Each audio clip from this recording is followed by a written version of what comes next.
We are the Fourth. We are Florida.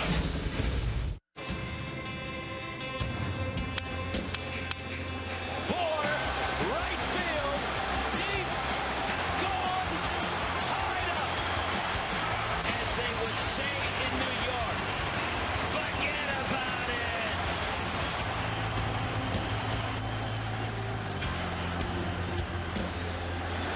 Breaking ball, ground ball, Prado to his left. Got one there. Got two there. Now's the time for the Marlins fans to cheer. 3-3 bottom nine. 12th pitch coming. Prado to left. It's a liner. Real Muto tags. And he scores. Miami wins it. Wow.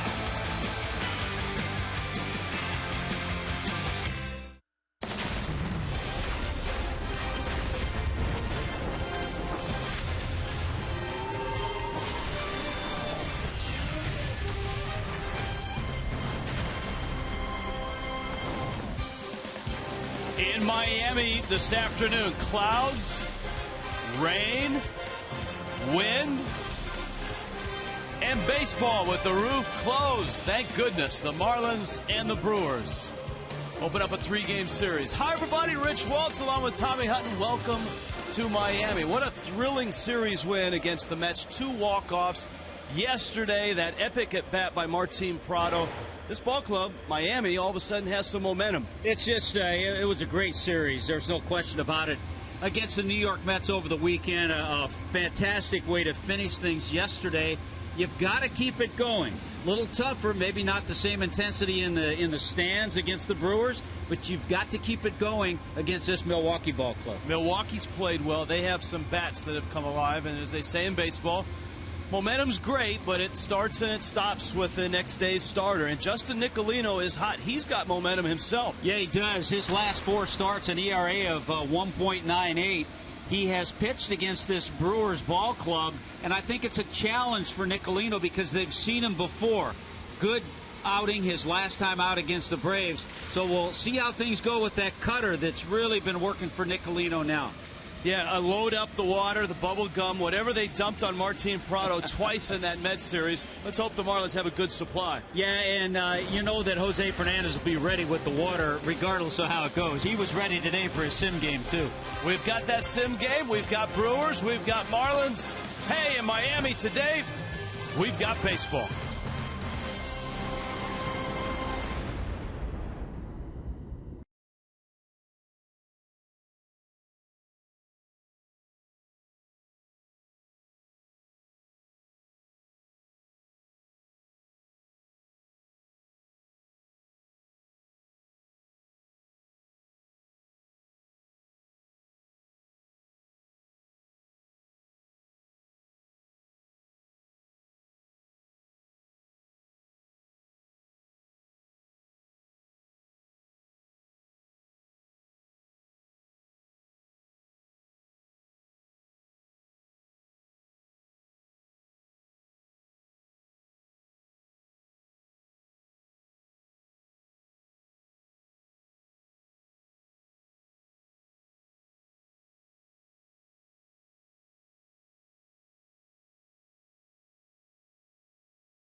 He had some fun today as well. Let's go out to center field. Craig Minervini, Jeff Conine. Yes, he did. The simulation game is not one that you get a lot of hitters to. Where's the sign-up sheet, right? No, that is not the on the top of the priority list this time of the season. But the hitting coach for Frank Menachino to hop in there today was great, and all in all, it helped Jose Fernandez get an idea about where he stands in his return and when that's going to be. Yeah, right now there are no minor league games going on, so you can't really test anything other than getting on the mound here at Marlins Park and throwing against your own teammates in a simming game, a simulation game. And they actually went like 4 innings, up and down, about 18 pitches an inning. Here's your batting order. Menachino hitting first. Miguel Rojas, shortstop, batting second. Talise catcher third. Cole Gillespie handling all the outfield positions and batting fourth. Look at Frankie Menachino. He made contact. I was very impressed with that, and he ended up working a walk on one of these at-bats. So I'm sure he was all over Fernandez about that. He was excited, but probably not more so than this guy after this 4-inning sim game. I was really locked into. I got up really early today for no reason. Well, it's weird because I like to sleep, but yeah, it was that kind of day that I was really looking forward to it. So we talked to Jose Fernandez, who told us that yes, he will start coming up on Saturday. He will start on Saturday, and that's great news for the Marlins, and he's pitching against the Washington Nationals, so great news for the Mets as well. Yeah, great news for them. We'll have more of that later, but you know, that sim game you mentioned, why don't hitters like it? Yeah, it's a no-win situation, and it can lose too in this situation. Here's Cole Gillespie's at bat here. Yeah, this is one of the reasons why hitters don't really like it. Right off the foot, are you kidding me? And then Jeffer Gellis, the bullpen catcher, takes one right off the chest. He goes down. I mean, come on. He gets to laugh it off, but that does not feel good. That is, Jose fell off the mound when the bullpen catcher, our pal Jeffer Gellis, took that shot. And I think, if I'm not mistaken, Rojas got hit with a pitch as well in the sequence. And Menachino is celebrating his walk, and right on he walked against Jose Fernandez. And he's going to tell somebody that, and they'll say, wait, I thought you retired in the 90s. All right, Labor Day baseball with the Brew Crew. When we come back here, game 1 of 3.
Ready to face the Milwaukee Brewers to open up this 3-game series in Miami on this holiday afternoon.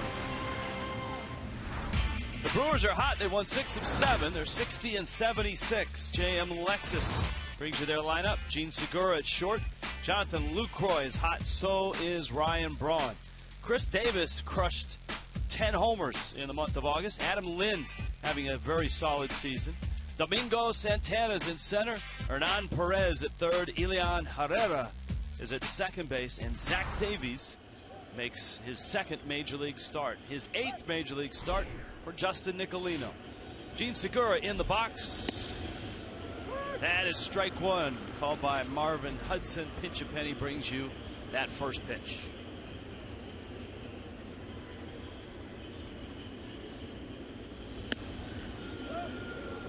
As I mentioned, Rich, I think a good challenge for Nicolino because he has faced this ball club before. So most of the Brewer hitters have seen the left-hander, and he threw well in Milwaukee. Segura foul tips it. Asked Marvin Hudson where that pitch was. Segura 2 for 4 against Nicolino. Sends that one to left. Didn't get all of it. And it brings Dietrich in to make the catch. Miami's defense this afternoon brought to you by BMW. And there is a good job by Yelich, by the way, getting over, helping out Dietrich on that fly ball. Ozuna's in right. Prado and Donovan Solano with the start today at short. D. Gordon at second. Justin Bour at first base. JT Real Muto. This is a good combo. They were together a lot in 2014 in Jacksonville. Nicolino and Real Muto. Yeah, good combination. And here's Lucroy up and down this Milwaukee lineup. The Brewers are hot. They had a really nice series in Cincinnati. Scored a bunch of runs. And Lucroy has hit safely in 12 of his last 13 at a .385 clip.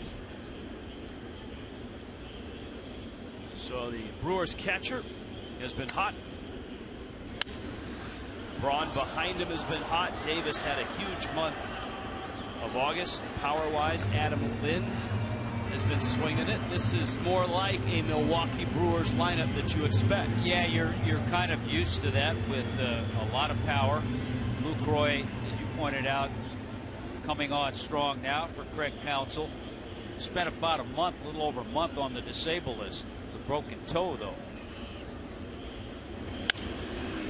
Liner into right center field. Lucroy's got himself extra bases. Yelich to the track. And Lucroy's got a one-out double.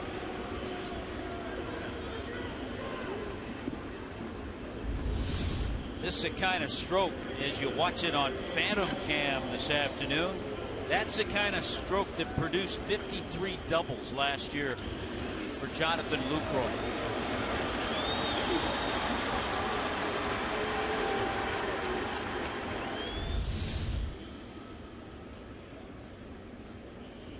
So Lucroy's at second. Now Ryan Braun. 25 homers has him 10th in the National League.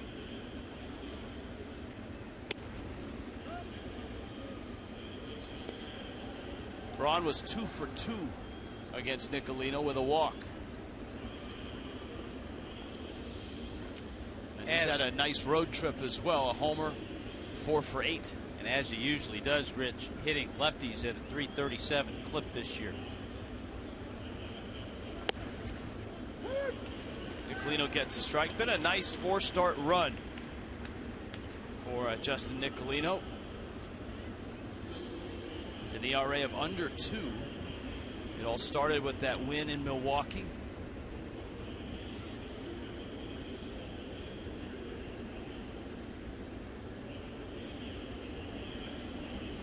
And the 3 C's have been working for him.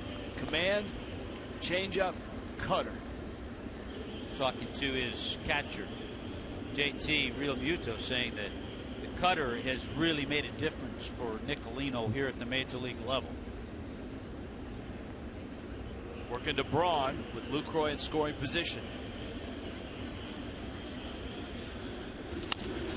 Rolls over on a changeup. Prado across the diamond in time to get Braun, who still runs pretty well.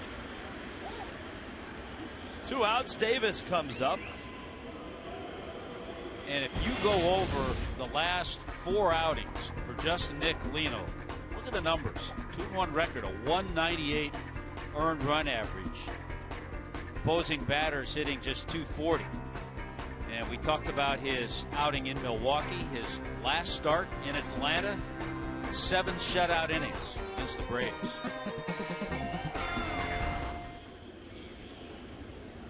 Power bat here in Chris Davis, the 27-year-old who blasted 22 home runs last year. Sits at 17 right now. It's kind of like a good news, bad news thing when you pitch against this Brewer club. They have a lot of free swingers, a lot of guys you can pitch to, but if you make mistakes, they have a lot of guys you can go deep. Davis went deep 10 times last month.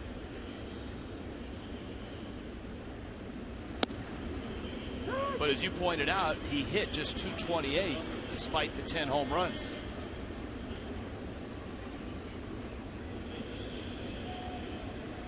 It was a long weekend in Cincinnati for these Brewers. They had the day-night doubleheader on Saturday with 2 long games and a rain delay. Of course, the Marlins had a thrilling series against the Mets with walk-offs on Friday and yesterday. And I think that's the challenge for the Marlins. Keep that intensity going. Continue to play the type of baseball they played against the Mets.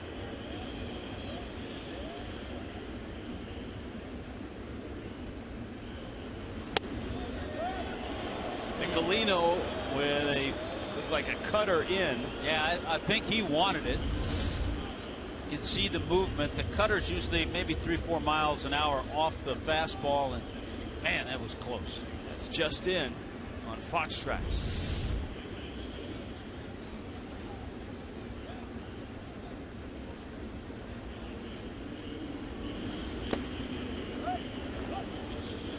Now the count goes 3-2. Chris Davis out of Cal State Fullerton.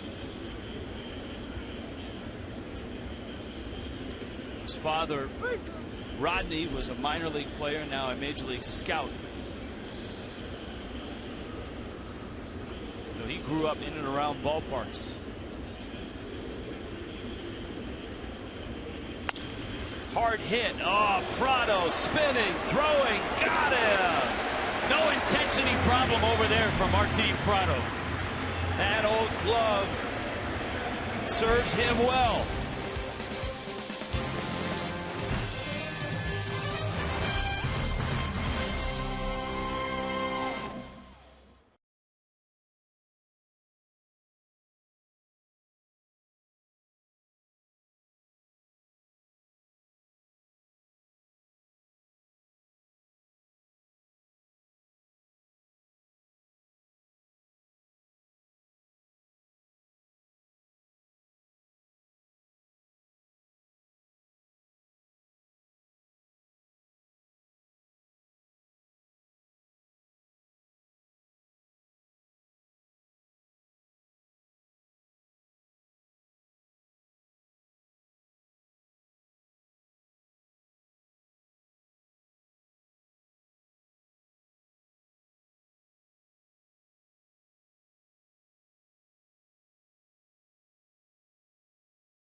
Is brought to you by Toyota.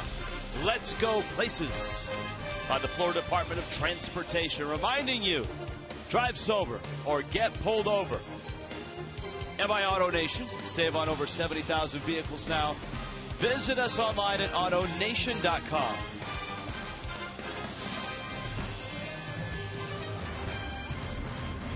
Craig Counsell, World Series hero for the Marlins and for the Diamondbacks, for that matter, winning 2 World Championship rings. I'll tell you what Counsell's thinking about right now.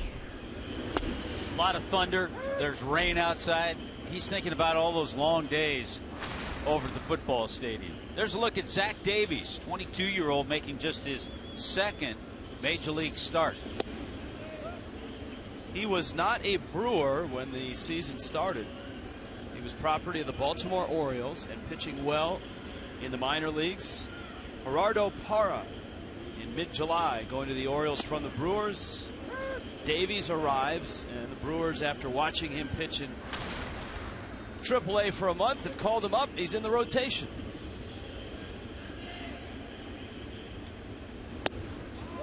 Gordon takes away 3 hits yesterday. Gordon upped his average 4 points from 325 to 329. He's still 10 points behind Bryce Harper.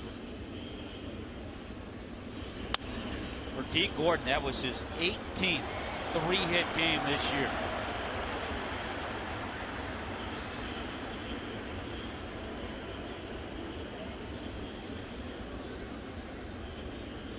Davies not real big. That one is going to find the seats. Yeah, we haven't seen this 22-year-old. You mentioned size, not a big guy, 6 foot maybe, 160 pounds. He's making his 2nd major league start. Really good changeup. He works quickly. He's aggressive. Even though the numbers were under 500 in the minor leagues, he put together a good ERA. That's going to land into right field. And D. Gordon leads off Miami's first with a base hit.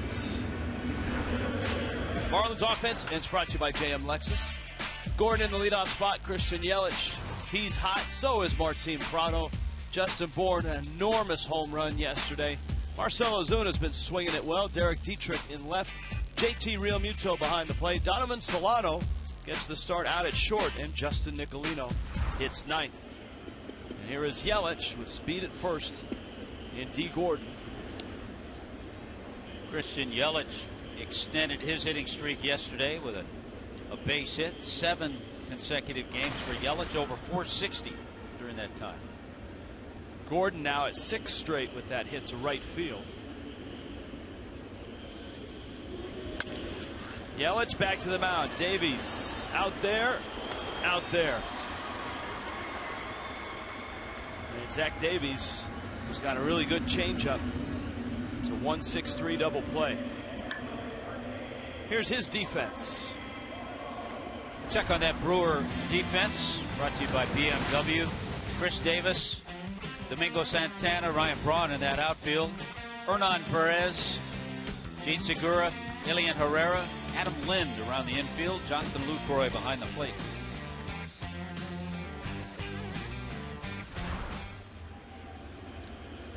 Now Prado, who has had obviously a great weekend, a couple walk-offs.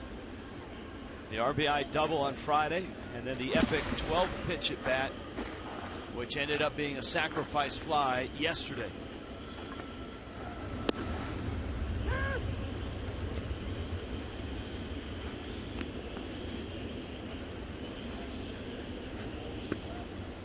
Ball and a strike. Which certainly wore down Tyler Clippard, who I'm sure is not available with the Mets in Washington for their day game today. That game just underway. Really was an interesting 2 innings, because Clippard, not a guy that's used to going multiple innings. It's only the 2nd time all year, and the first with the Mets that he's been asked to stretch it to 2.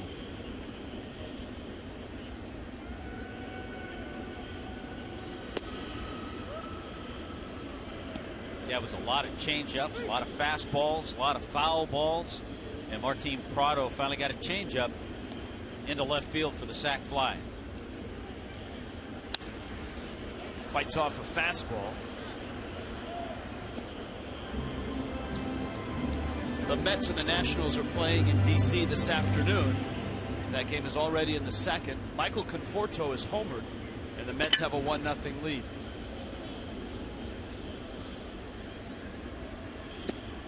There's the changeup we talked about from Davies, and Prado strikes out. Marlins have a hit, but nothing to show for the first. This game's underway in Miami, scoreless.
Kendall Toyota. In Miami, the Brewers are here. It's a 3-game series. And both teams, who are certainly out of postseason contention, are hot right now. The Brewers have won 6 of 7. Miami's won 5 of 6. Adam Lind, Domingo Santana, Hernan Perez for the Brewers.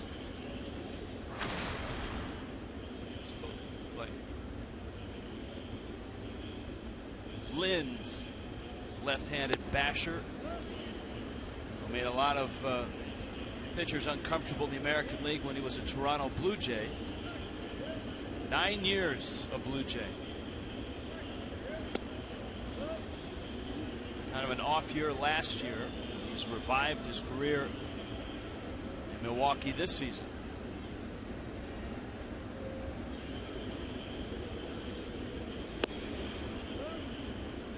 Nicolino with the count 3-1. Yeah, Lind last year, numbers were okay, but he spent time on the disabled list.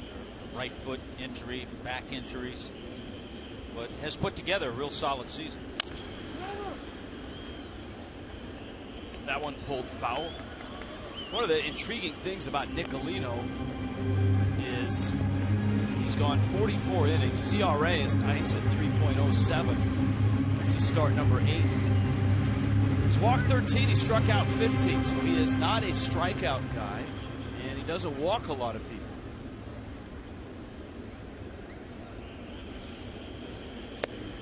There's your strikeout. Nice breaking ball.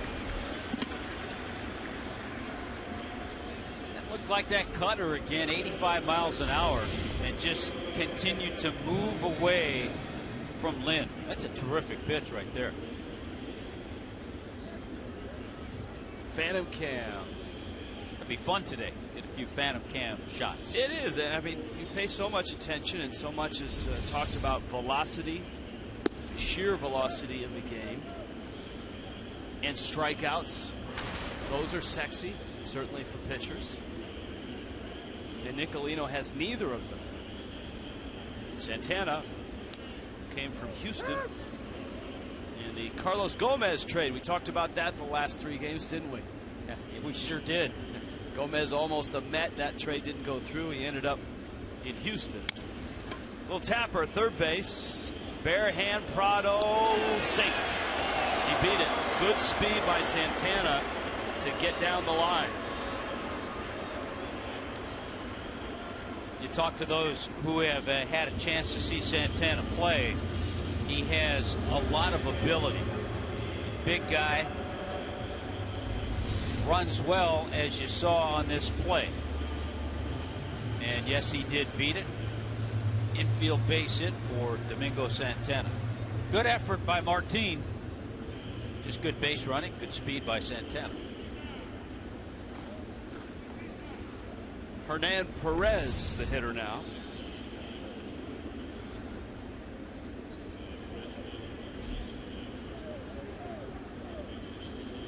Perez claimed off waivers from Detroit. Marlins saw a lot of him up in Milwaukee. He saw Nicolino for 3 at-bats. He was 1 for 3.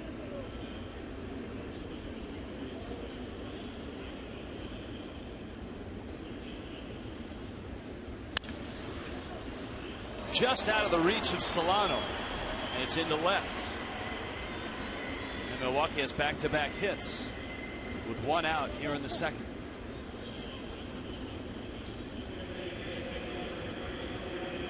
Tomorrow night, on a Tuesday night, it's a half-price Tuesday brought to you by the Miami Herald. 7:10 start. Half-price Lexus Legends Platinum tickets. Other great discounts. Go to Marlins.com today.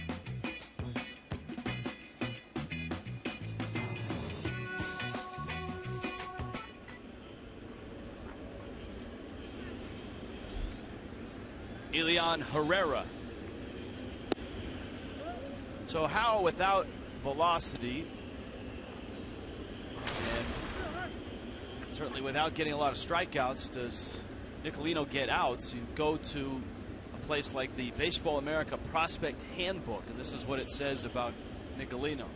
Induces plenty of weak contact early in the count thanks to off-the-charts pitchability and a smooth, repeatable delivery. Spot on. That's why he was the Marlins minor league pitcher of the year last year. 14-4 in Jacksonville with a .285 earned run average. Ball and a strike. An Orlando guy, University High School, actually committed to pitch for Virginia. The Cavaliers have had a really nice run in not only the ACC but in NCAA. That one popped a mile high. Prado is there, and he makes the catch. You know, when you talk, Rich, about pitchability, that's a good example. 88 miles an hour. It's not overpowering. Ran in a little bit on Herrera, and just enough to get him to get under it and pop it up. In Milwaukee, they talk about drinkability when it comes to beer, right? So for Nicolino, it's pitchability. There's Zach Davies. So what you're saying is smooth taste and smooth delivery go hand in hand. Right.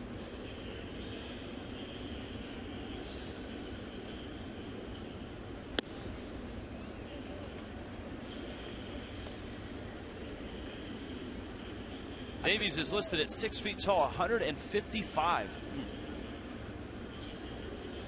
I think what Nicolino does, it just proves that you don't have to throw 97 miles an hour to get hitters out if you know how to pitch.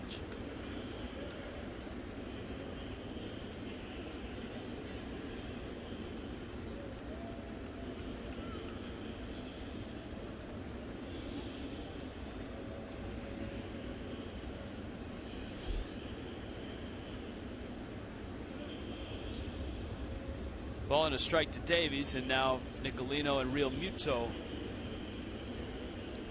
A little disconnect there. They want to make sure they get the right pitch. Certainly two guys who know each other.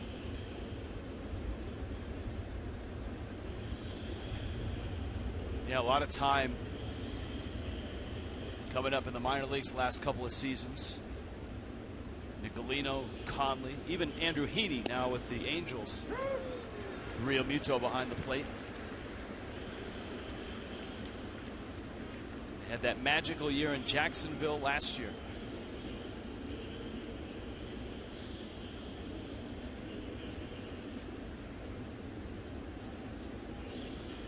One, two. Flipped into shallow right center. Ozuna streaks in and makes the catch and saves at least a run.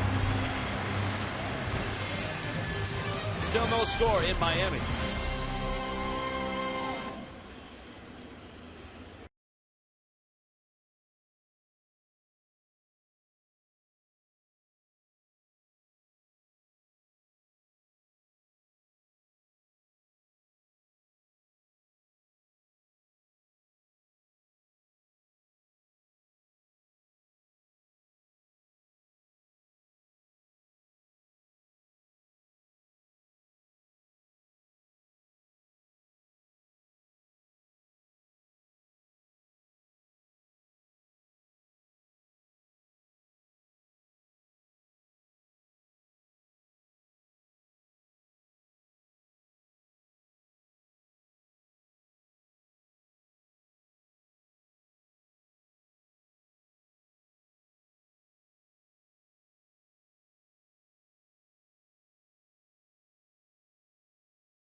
Nice work in the truck. A montage of shots from yesterday's dramatic Marlins win. A lot of things had to happen for the Marlins to do it. And Justin Bour certainly had one of those big things happen. That changeup that he blasted with 2 outs in the 8th from Tyler Clippard. Up into the upper reaches of right field. Got the game tied at 3. Great job with those photographs from Dennis and Robert. Always on the spot. Yeah, our production truck has a unique arrangement with the team photographers and the photographers here, in that they are able to capture those photos and work them into the telecast. So the photos that Dennis Bancroft there, who's been with the Marlins for a long time, any great photo that he gets will show up in the truck, and you'll see it incorporated into the show, oftentimes coming in and out of commercial breaks. Or a little tapper into the teeth of the shift, and I guess that's what happened when the teeth of the shift bites their tongue.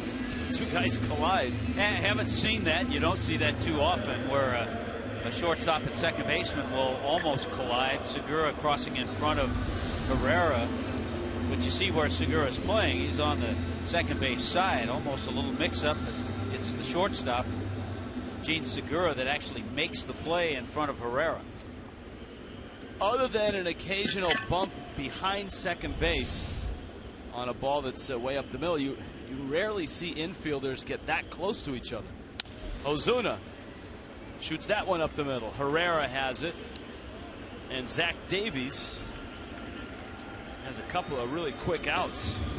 Here comes Derek Dietrich.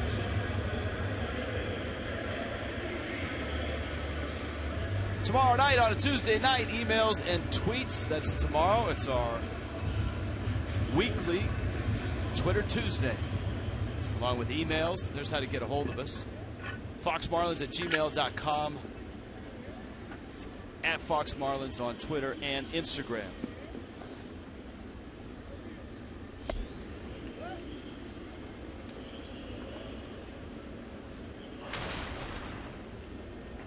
Dietrich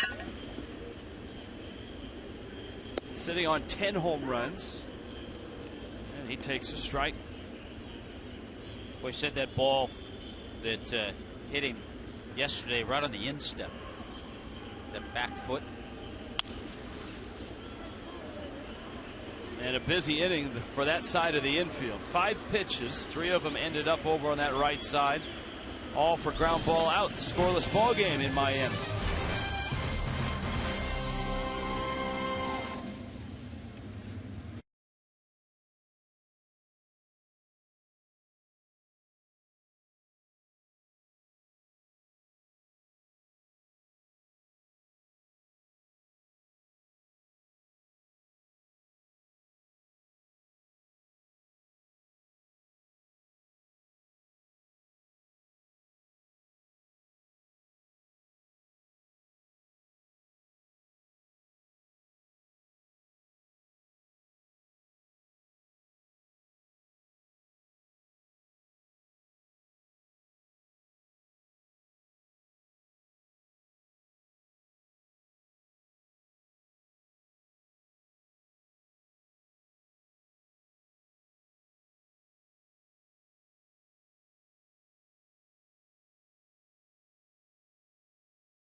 Of Marlins Park, roof closed, rolling windows shut. This copyrighted telecast presented by the authority of the Marlins may not be reproduced or retransmitted in any form. Accounts and descriptions of this game may not be disseminated without the express written consent of the Miami Marlins. Gene Segura, top of the order. First pitch swinging. It's in the air to right. Mr. Ozuna makes the catch. Justin Nicolino has given up hits in both innings as the first out of the third.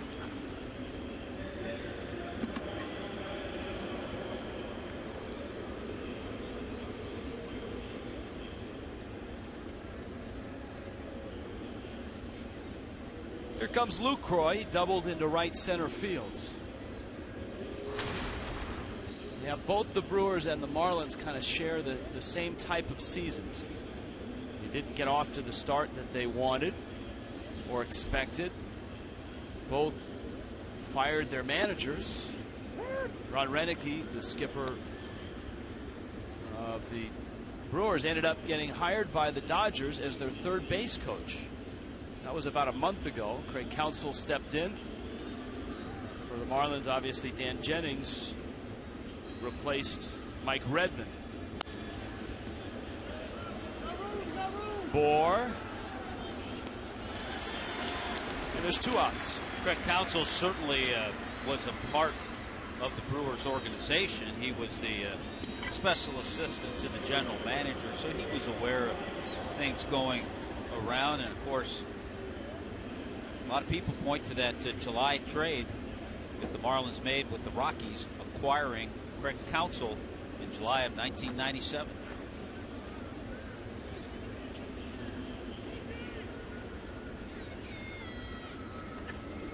the record under Counsell, 53 and 58. Always good to face Braun with nobody on base. And he takes out.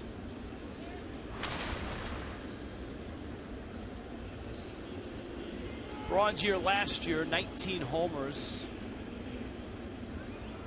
His slugging percentage just .324. That right thumb really problematic last year. He taps it out to short. Solano gets the out, and Justin Nicolino in 5 pitches dispatches the Brewers in the 3rd.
It was the winning play, but it was a key thought by Lenny Harris to turn D. Gordon back to second that maybe he could have implicated Gordon in the play. Here it happened. It got kind of lost in the game yesterday. Watch D. Gordon on second with the line drive to left field. He goes, but doesn't go back. It's a fly ball out, only the second out. He didn't tag up, did he? Now he turns around. Lenny Harris says, you got to go back. Of course, Cespedes isn't thinking about this. He's throwing for the plate. And as you see, Ramiro got in there. D. Gordon did slide back to second. The what-if game, what if Cespedes caught it and for some reason threw it to second base? Well, if he got him out, that's a double play before Real Muto scores. But here's the key, guys. And the umpires use a manual. I was just talking to Steve Ripley, who's here, umpire in charge in terms of the offices. And they use a Major League Baseball umpire manual, which really relates to interpretation.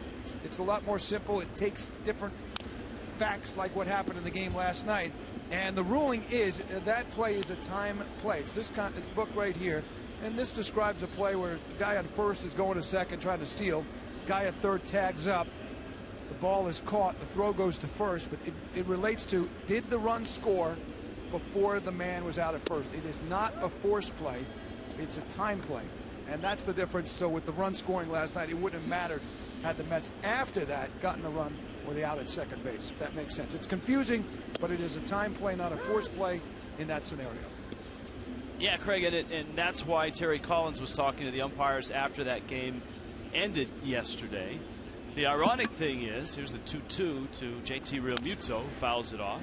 This umpiring crew, and we talked to Bob Davidson as he came into the ballpark, this umpiring crew was actually the replay crew in New York yesterday. They were watching this very game. They saw that, and they knew, there's Hunter Wendell's stat as well, they knew that it was a timing play as well. But they were all talking about it. It's kind of a unique play. You don't see it very often. Realmuto's worked the count full, 3-2.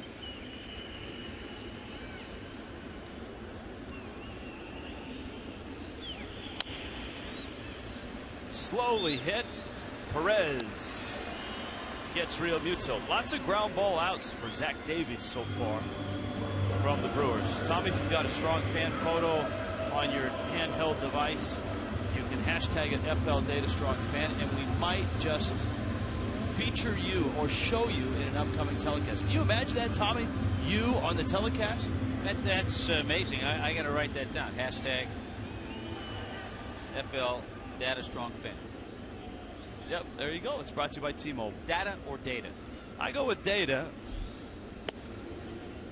My producer, John Solster, who's spent a lot of time in Canada lately, goes with data. Donovan Solano getting a start at short. Danny Echeverria still a few days away from returning. And it had been a busy few days for Miguel Rojas, so Dan Jennings decided to get Solano a start. Solano sprays one to first. Lynn to the bag, and that's 2 outs. Well, actually, Rojas did get a start today in the sim game. He had to face Jose Fernandez, so he's already had a busy day. Trust me, and I heard Niner and Craig talking about it on Marlins Live. Those are never fun. Participating in a sim game, because you just don't have the adrenaline going. It's tough to get that when you step in there against somebody like Jose, who is throwing so well.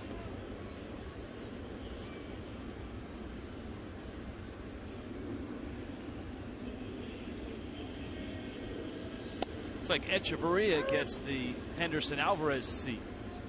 That's usually Henderson Alvarez's spot. Etch got there first, apparently. Etch has a little more game seniority. That's true. Nicolino at the plate, and it counts 2-1.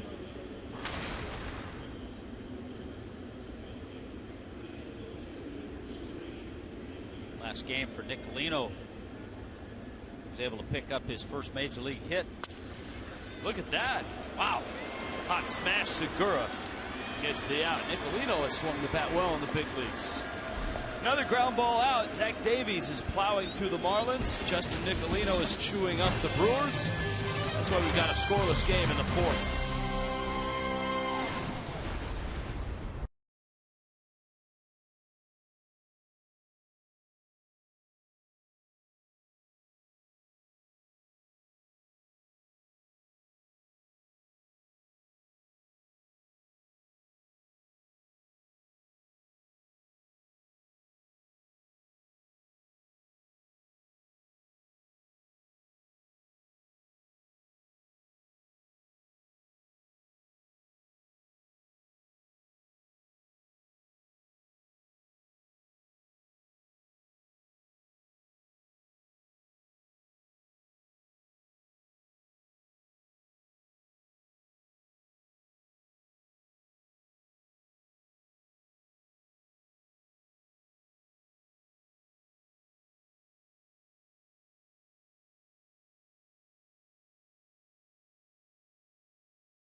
Here in Miami. Youngster has a souvenir. The month of August, some terrific performances. Player of the month was Andrew McCutchen. We saw him firsthand. Chris Bryant, the rookie of the month, 7 homers, drove in 20. And Jake Arrieta, I don't think there's any question he was the best pitcher in baseball for that month of August. That the National League.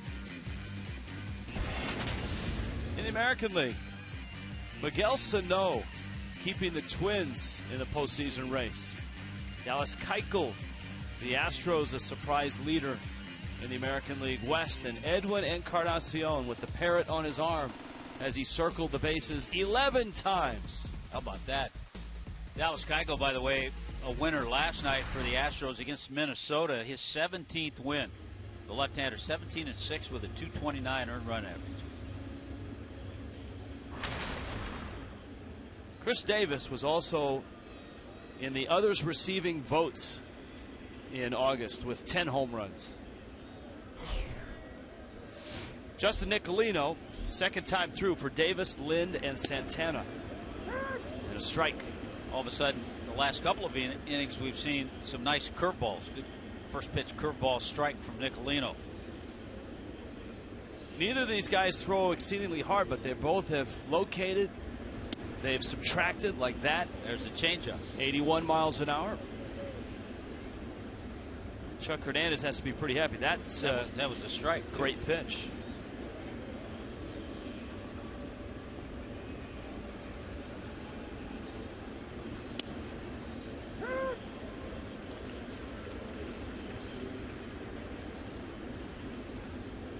One and two.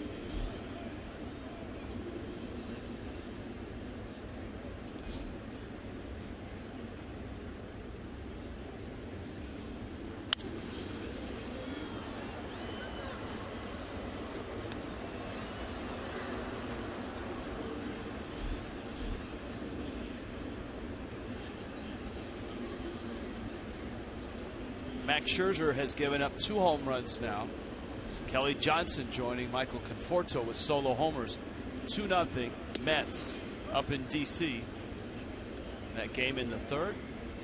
Sandy Alderson spoke today about Matt Harvey. It looks like both sides are looking for a compromise in this flap. To right, it's well hit.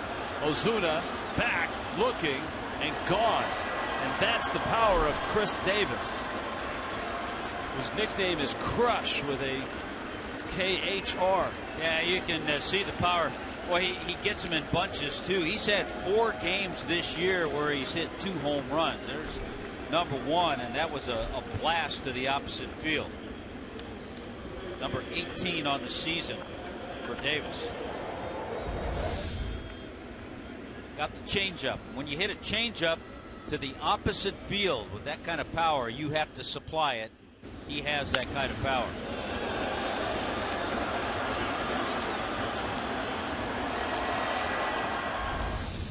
Adam Lind. Anytime you watch a Phantom Cam replay and the bat doesn't vibrate much, that means he got it right on the sweet spot. That'll give you maximum exit speed, velocity, and distance.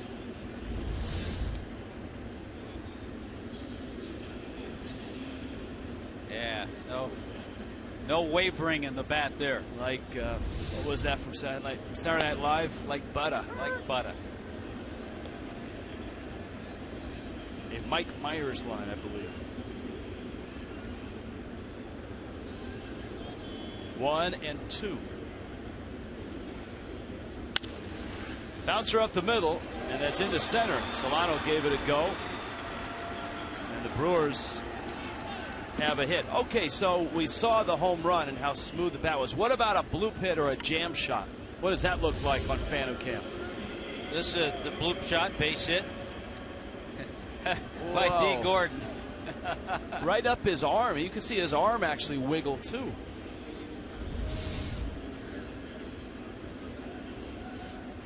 Domingo Santana, Brewers center fielder.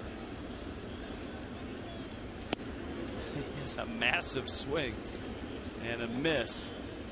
Santana got to the big leagues last season for just 6 games. That was with Houston. He was absolutely tearing up AAA in both stops for Houston and once traded for the Brewers. Yeah, he's earned his way here, that's for sure. Goodness. He starts the season in Fresno. He goes .320 average, 16 homers, 59 driven in 75 games. He made the All-Star team. Gets traded in the Carlos Gomez deal and ends up in Colorado Springs. That's the Brewers AAA. And in Colorado Springs, he hits .380, couple homers, 18 RBIs. That was in 20 games. And here he is in the big leagues. And he's just 23.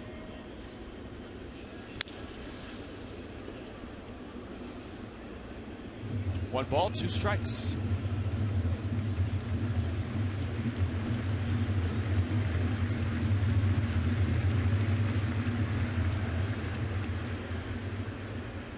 Lefty got the ball. Good play.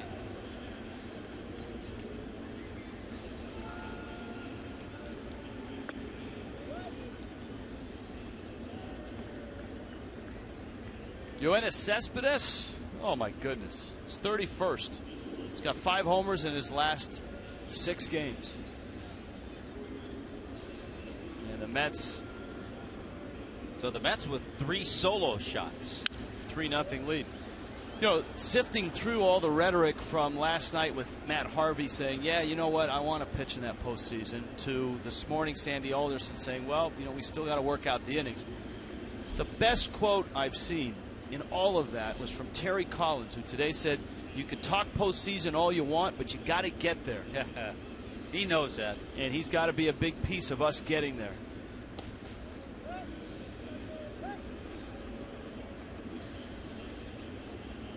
Full count, 3-2.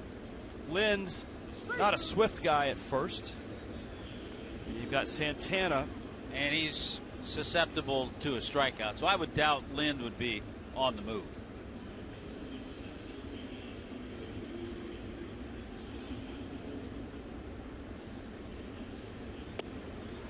And he missed with a changeup.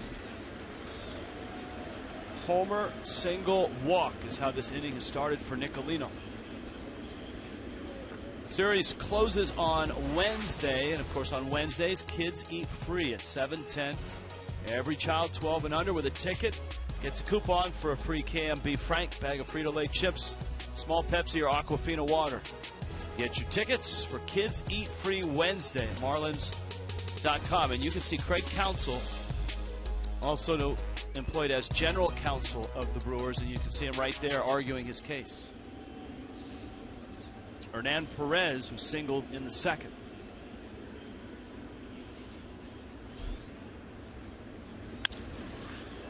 To right, Ozuna back, now gets ahead of steam, comes towards. Lynn tags, on his way to third, so's the throw, and he's in there. A gamble by Ozuna, which brings both runners up 90 feet. Lynn just got in under the tag. Yeah, it is a gamble. A pretty good gamble. We've seen Marcell Ozuna throw some runners out. We just finished telling you Lynn doesn't run that well. Throw a little bit high, but on the money. But because it was high, it also allowed Santana to go from first to second. So the fly ball moved up both runners. See what Miami's infield does here. Second and third and one out. Elian Herrera, who popped out in the second. Prado is even. The rest of the infield is back.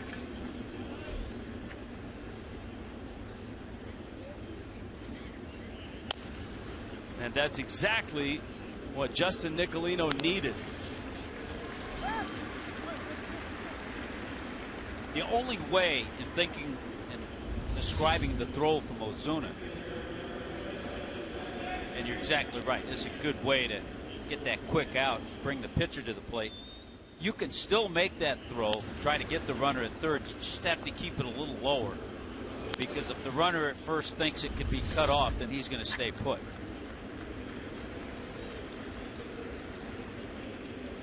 Zach Davies.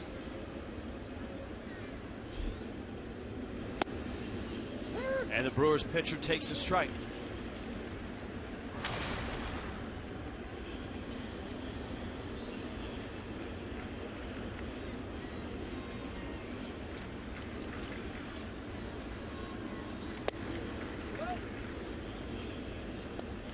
Nicolino trying to limit the damage here in the fourth. Chris Davis homer has opened the inning.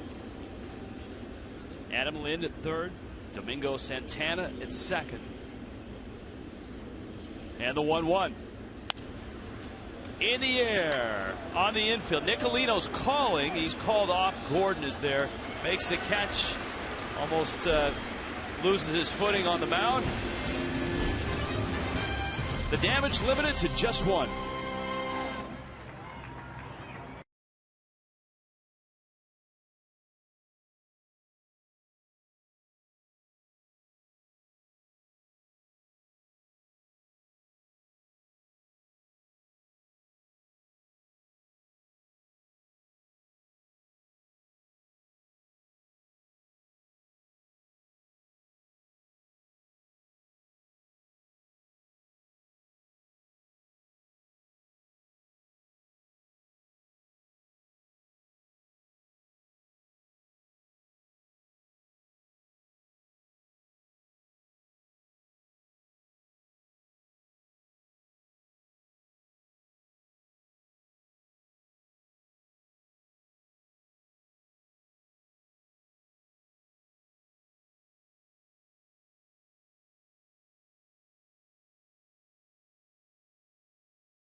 Second time in 3 days that Martin Prado was showered with water and Gatorade and gum and seeds and whatever else they could find. And he loved every minute of it. Then on the postgame show, another bucket of ice water on his head from Justin Bohr. But Prado really has been a calming influence in what has been a tumultuous season for the Marlins, both by his play at third base and his presence on the team. Top of the order, D. Gordon. Zach Davies has been tough on the fish. Gordon's awkward swing, kind of a balloon landing single in right field. That's the only hit.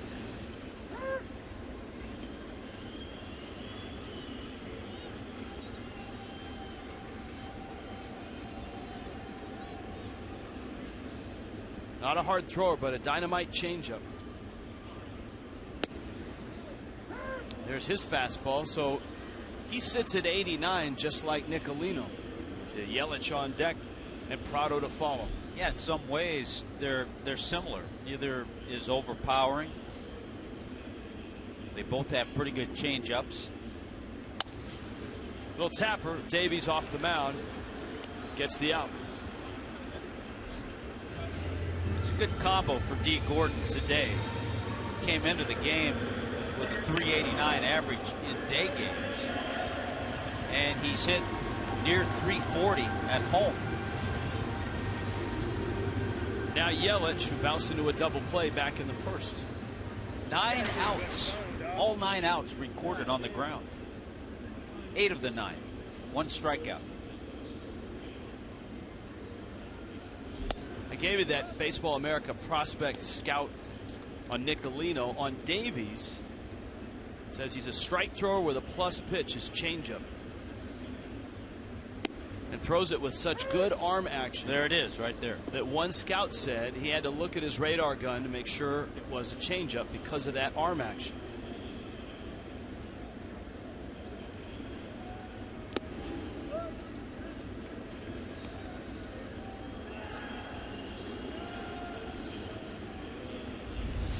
Here's that last pitch. Turns it over a little bit.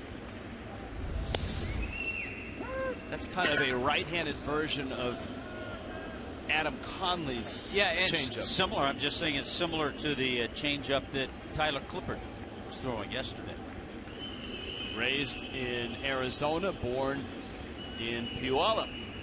2-2. Yelich shoots it. Segura gets him. I was going to let you handle the pronunciation of the Washington City there. Puyallup.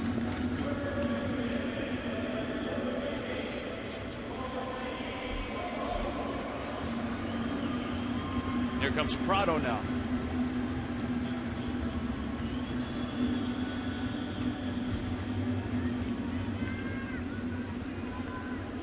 Oftentimes during a telecast we decide we have a homework assignment.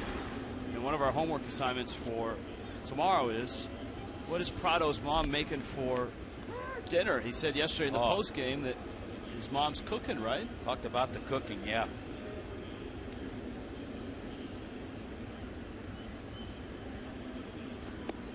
That, and we need to do a carbon isotope test on his glove, which looks like it's from the Stone Age.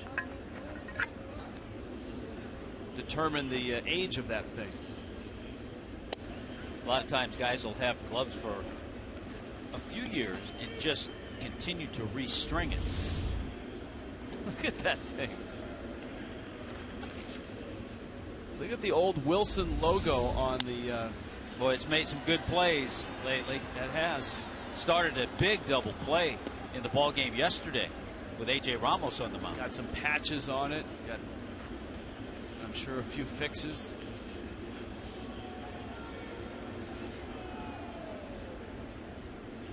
1-2 to Prado.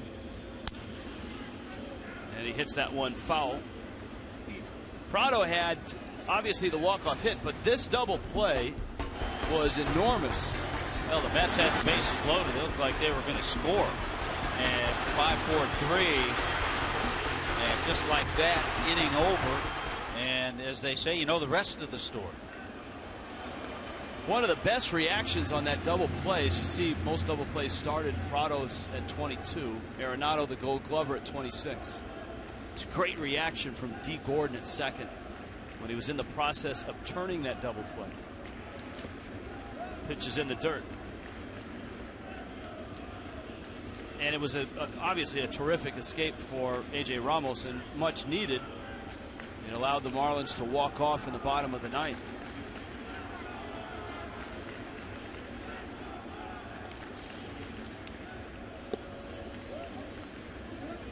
Here's a still shot of Gordon with those old school socks. And that's his reaction just as he's turning the double play. Yeah, he knew it right there. Yeah. That's great. Prado's long at bat ends with a pop in a shallow right. Herrera's there and makes the catch. So far, in his second major league start, Zach Davies has been a mystery.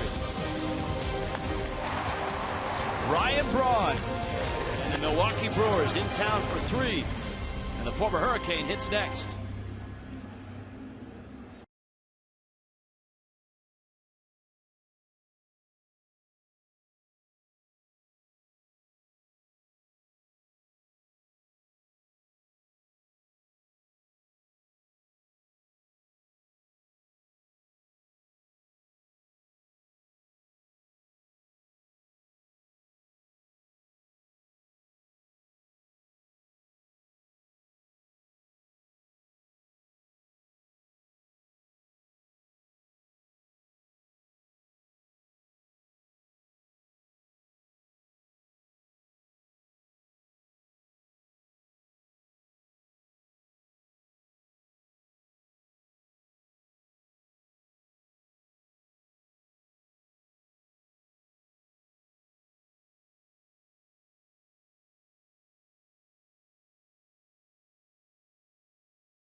got beer batter fried, and then you dump chili and cheese on it. The food truck here at Marlins Park is great because whoever's in as the visiting team, they take that city and that cuisine and they tailor what they've got. Sloppy Joe mac and cheese, grilled cheese, beer battered onion rings, cheesecake. And you can't see it on that shot we had, but in small print they have a phone number to a local cardiologist too. One ball and one strike.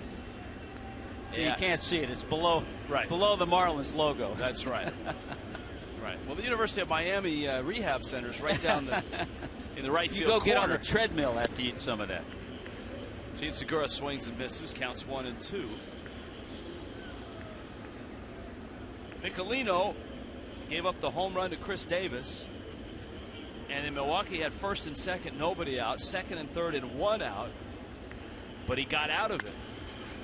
Smacked in the gap right center field. That's going to go extra bases. And with Segura's speed, it might be 3 around second, on his way for a leadoff triple. Yeah, we saw Lucroy hit a ball out there, but he doesn't have the speed that Segura does. And once that ball got all the way to the wall, he had a good idea he'd end up at third. Pitch was up. Haven't been too many mistakes from Nicolino, but Segura's a really aggressive hitter. He didn't let too many pitches go by. And he took a peek once he saw that ball get to the wall. He headed over to third easily.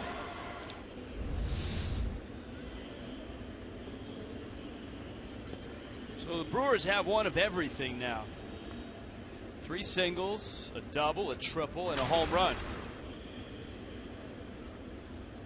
These are areas, too, the type of pitcher that Nicolino is. Not a strikeout guy. Tough to get out of this kind of jam. Early in the game, the infield's back, so Lucroy just has to put the ball in play on the ground, and the Brewers will get another run. And you've got Braun on deck in the same situation, so if he does get out of this without giving up the run, there'll be a brief ceremony behind home plate.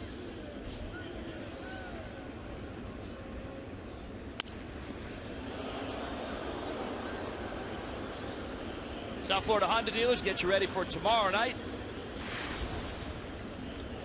7:10 start for the ball game. 6:30 for Craig Minervini and Jeff Conine. A Youngman-Conley matchup. That would be game 2.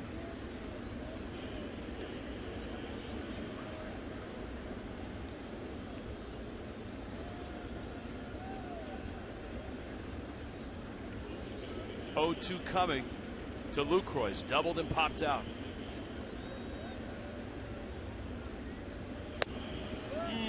Good pitch. Well, the Mets have 3 solo home runs, but the Nationals came up with a big one. A grand slam by Wilson Ramos. It's 4-3 Washington. What a game going on at Nationals Park. 5-3 now.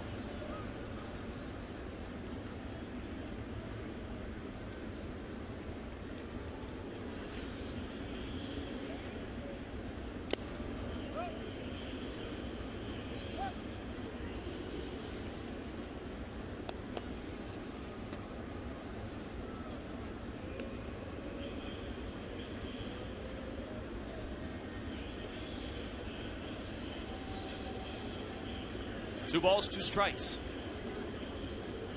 Start number 8 for Justin Nicolino.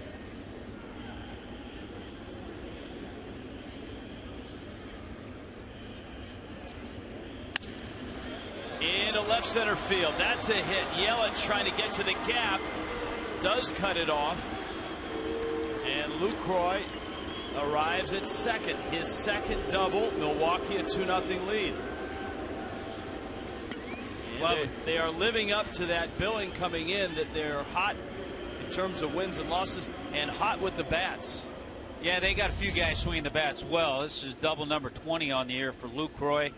But you notice the pitches in this inning, the Segura triple, the Lucroy double, are pitches that have been up Last year, a big year for doubles for Jonathan Lucroy, had 53. Little phantom cam for you. Solid contact. Always like to see the arms and how they rotate, how the head of the bat accelerates through the ball. Tommy, you pointed out Lucroy led the free world in doubles last year. Yeah, 53. Impressive. Yeah.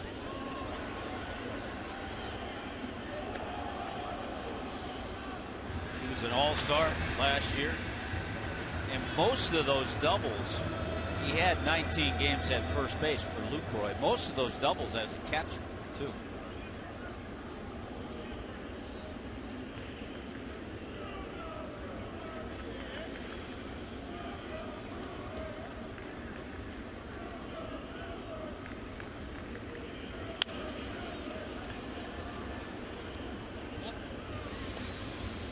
Oh, and 2.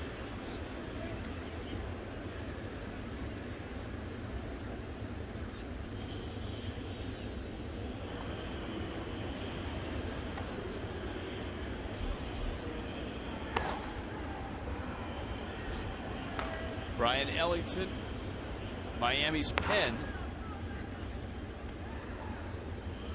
Nicolino at 74 pitches.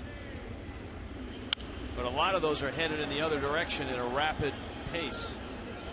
Since the 4th, he's been able to record the 3 outs, but he's given up a homer, a single, a triple, a double. And there's nobody out here.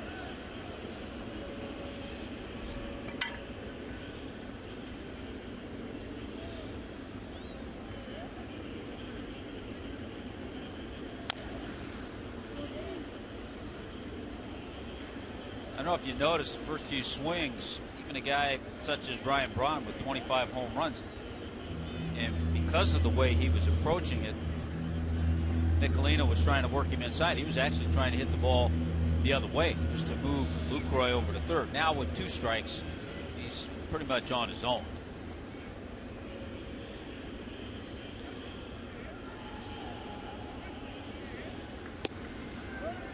He's trying to get that pitch for a called strike all day, especially on Lucroy and on Braun.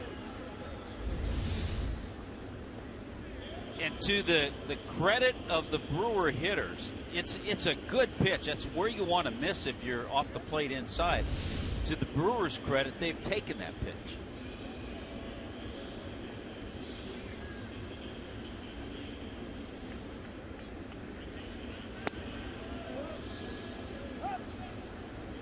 JT Realmuto out to talk with Nicolino. Washington has added another run, a Jason Worth double. Makes it 5-3 Nationals over the Mets. And of course the Marlins have a series with the Nationals coming up. And a series against the Mets in New York after that. So the next group of games for the Marlins is Nationals and Mets heavy.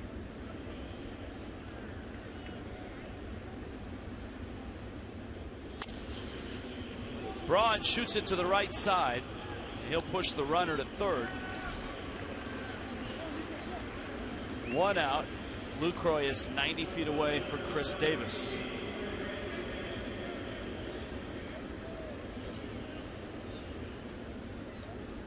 Geico presents our MLB moments. Trevor Hoffman in 2010, 600 career saves. And he got number 600. Beating St. Louis at Miller Park.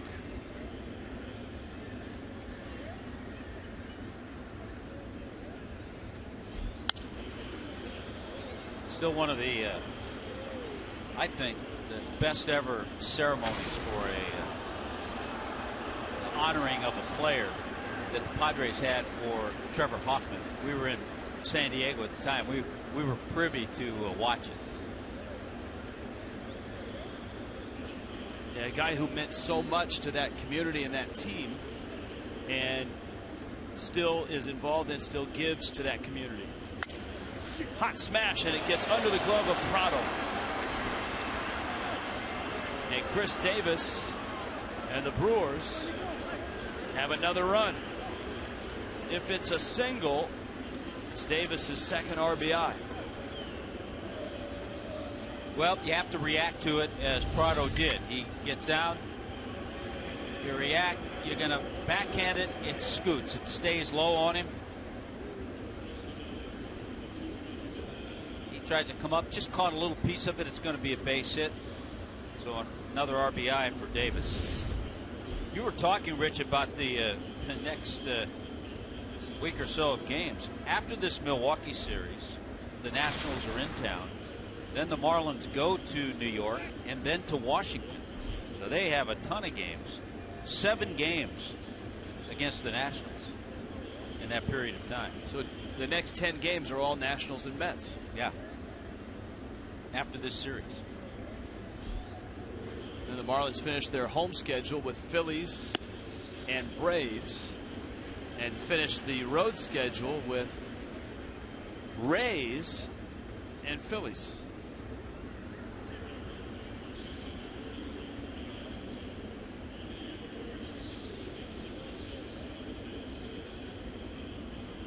Adam Lind with Davis at first.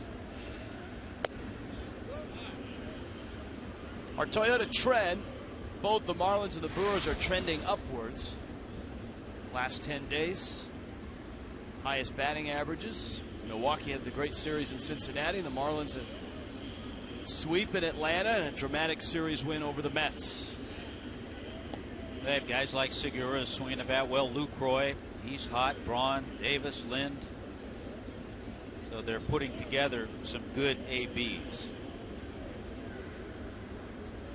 It's always tough for any team to come back after such an exciting series. The series the Marlins had against the Mets.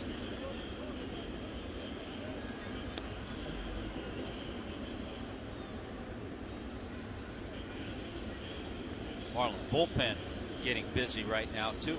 84 pitches for Nicolino.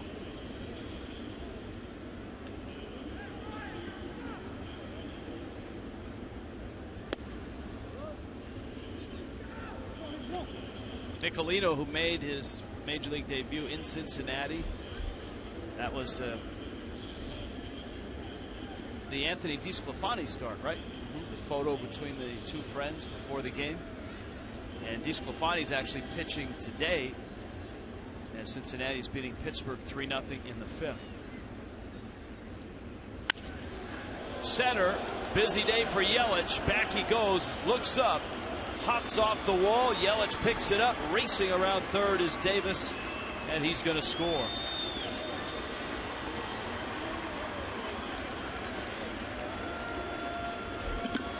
You know, we talked about it at the very beginning of the game. It's a tougher assignment for a young pitcher. Second time against the ball club. And remember, in Milwaukee earlier this month, or earlier in August, 6 2/3, 6 hits and 2 runs.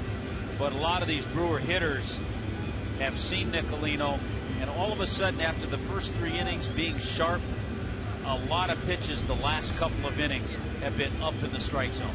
And he knows he just can't pitch in that area. Kendall Toyota called to the bullpen. Milwaukee, a 4-0 lead.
Latest from NFL training camps. Get you ready for a full night of Major League action. America's pregame every weekday, 5 Eastern on Fox Sports 1. Streams live on Fox Sports Go. In Miami, Justin Nicolino a little bit in shock in a game that quickly turned from 3 shutout innings to a slew of extra base hits and a 4-0 lead for Milwaukee. With Adam Lind at second and Domingo Santana.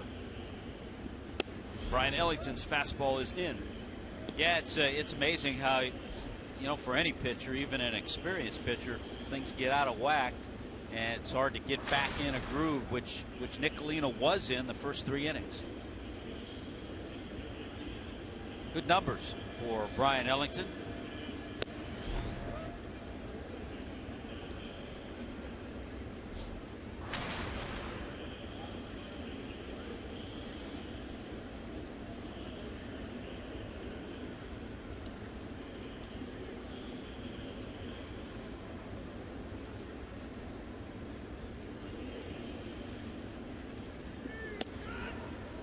That's a strike. Ellington out of West Florida University.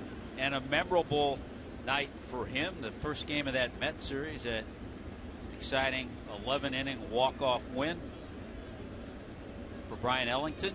He picked up the win, his first Major League win.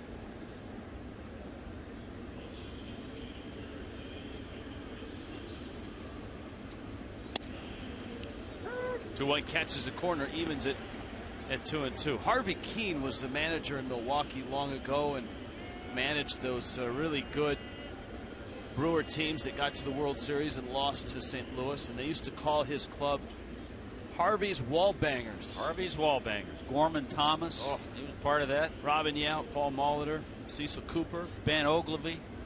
Well, these Brewers today look a lot like that ball club because they've spent some time banging the ball off the walls here. 3 doubles, a triple, and a homer. A foul ball and a check swing.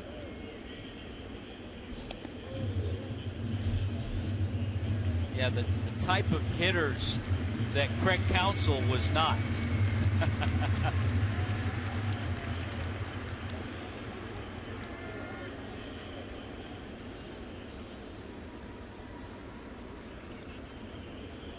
Santana singled in the second, walked in the fourth.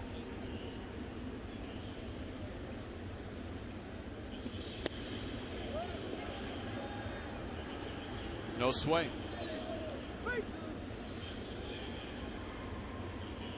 And a full count.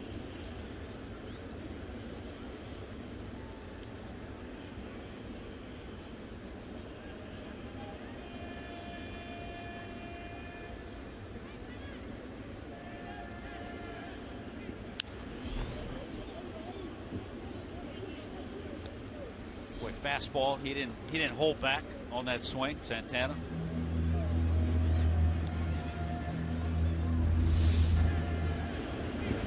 And it's a good fastball from Brian Ellington. Almost got our robot camera, or RoboCam as he's affectionately called. Ellington misses out. So the Brewers have first and second with 1 out. And Hernan Perez comes up. Yesterday, the Marlins had a short start from Jared Cozart. He went 4 2/3. Chris Narveson hit some turbulence in relief, gave up the 2-run homer to Wilmer Flores. But then Kyle Barraclough, Mike Dunn, and A.J. Ramos were very good in the pen. By the way, I had a chat with Jared Cozart, and all went well. I mean, he felt good today. And he felt after he got the nerves out of the way in that first inning, gave up the 1 run, gave up the home run to Cespedes. Of course, he's hitting home runs against everybody. And after that, he settled in, and he felt good about his curveball, and looking forward to his next start.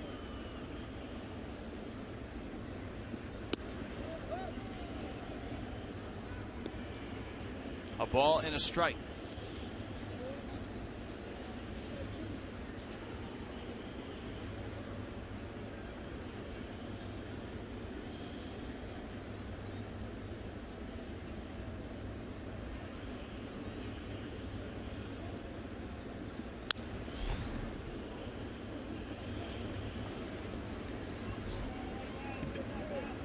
Just a real boost to have a guy like Cozart back, and you drive yourself nuts thinking about what the Marlins would look like, feel like if they had a healthy Cozart, Henderson Alvarez, and obviously Jose Fernandez.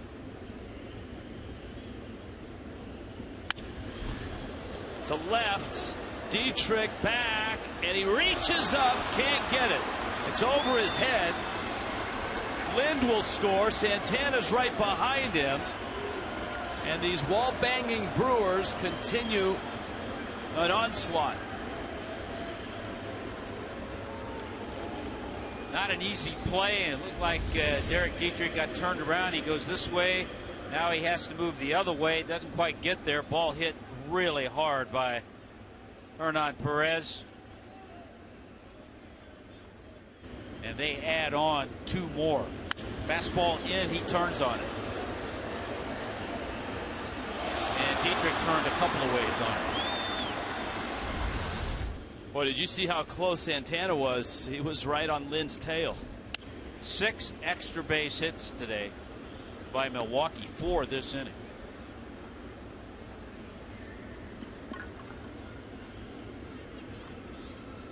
Elian Herrera up there right now for Milwaukee.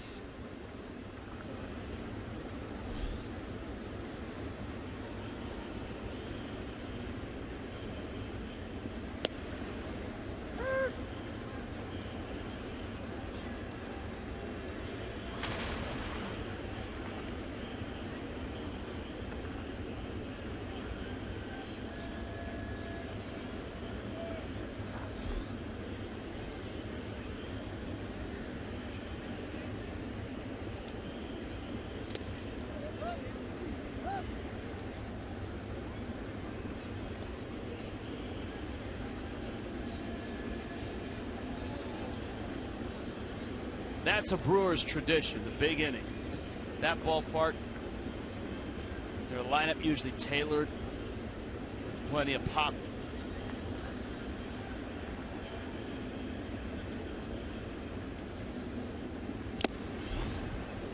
Yeah, the crazy thing about Milwaukee, good pitch there to get the strikeout, is that they've had trouble with veteran pitchers. They have 2 veteran pitchers that are in their bullpen, Kyle Loesch and Matt Garza.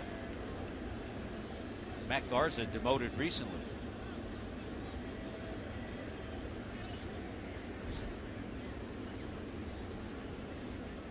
Davies has to feel pretty good with 6 runs up on the board as he hits here with 2 outs in the bottom of the 5th.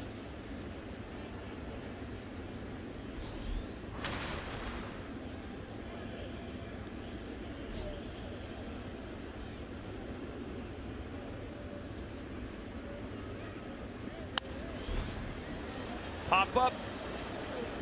Real Muto makes the catch, and a long inning is over. 5 runs. Milwaukee puts some distance. 6-0.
just like you would pitch a normal game right here on the mound at Marlins Park. 75 pitches, couple of strikeouts. He walked Frank Menachino, the hitting coach, who got in there a couple of times. Nothing hit hard except one from the bat of Miguel Rojas. And Jose told me he felt very good. I asked him, when is he going to start? Should be pitching Saturday, yes. Should be pitching Saturday against Washington, and don't know many pitches or what, but whatever it is, I'll be ready for it. I still got to throw my bullpen and make sure that everything is fine. Yeah, the plan is to pitch Saturday against Washington.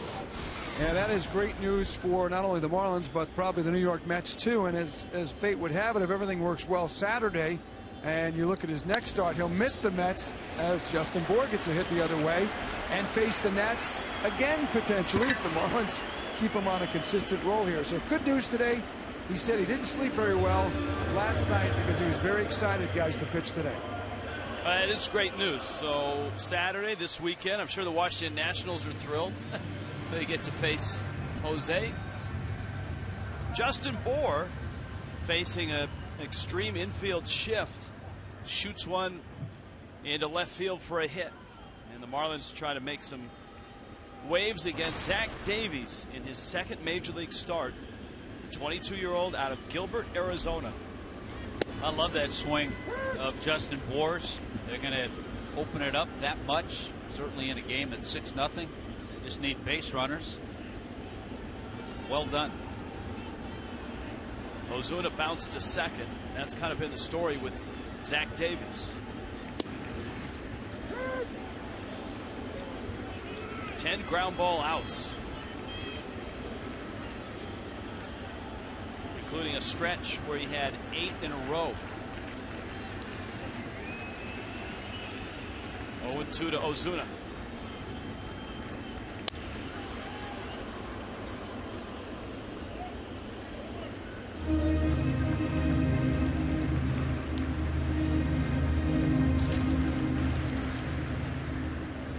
Marcell Ozuna. Ozuna on a nice little run. 7 for his last 16. Was 4 for 7 in the Mets series. There you go. And into right field he goes. Bour to second. A couple hits. This is the second time through for the Marlin hitters. Bour, Ozuna, now here comes Dietrich. And a couple of nice hits opposite field. Again, pitch up. We haven't seen too many of those from Zach Davies. But Bour opposite field.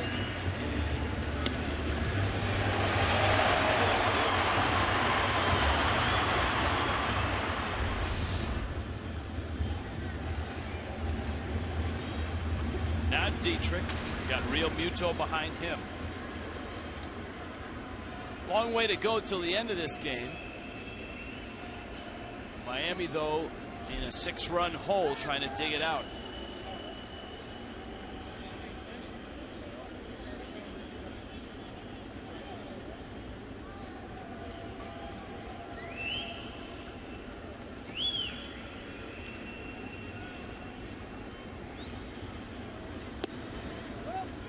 There's that changeup. Floats out at 77.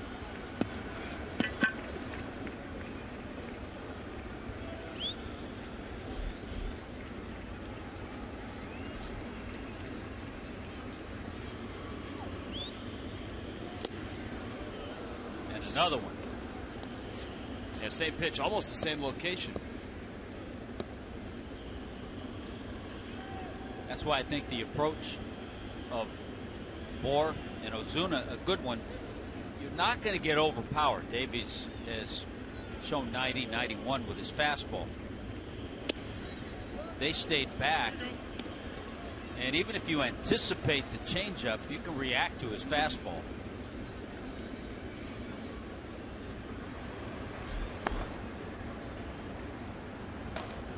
Eric Courtier getting ready. Marlins hope that they're able to bring the pitcher spot up this inning. That's 4 hitters away. Dietrich pops it up out in front of the plate. Infield fly is called. And Lucroy makes the catch.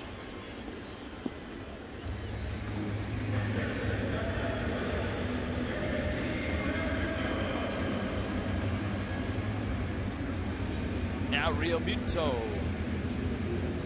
Plenty of day baseball today. As it should be, Rich, on Labor Day. 8 games are going right now. You've got some West Coast 1 o'clock starts that are an hour and a half or so away in Oakland, in San Diego, and Arizona.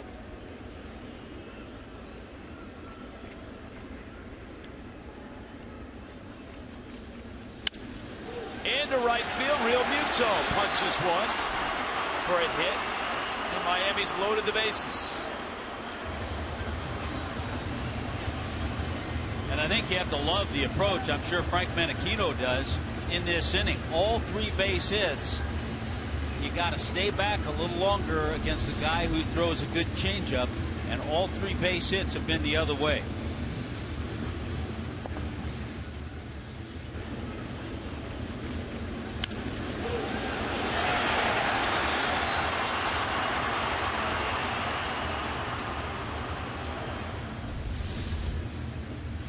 Well, one of the best players the Marlins have in going the other way is coming up, and that's Donovan Solano.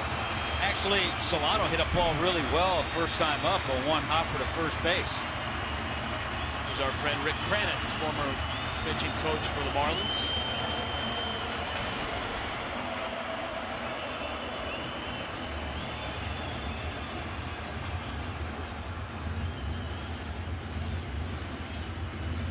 So here is Solano. Infield is back. Bags loaded, 1 out. Davies tries a fastball in.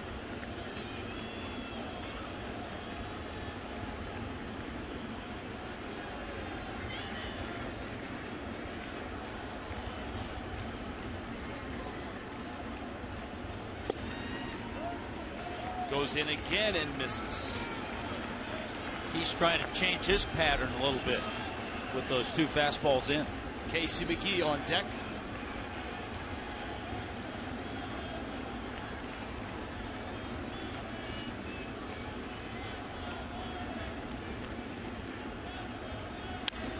And Solano hits one out to short.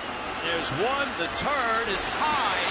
Terrific slide by Real Muto at second. He got a good piece of Herrera and then altered the throw to first, and it salvages a run. Well, for a moment, Davies thought that he'd made the right pitch. He crowded Solano. The chopper to short.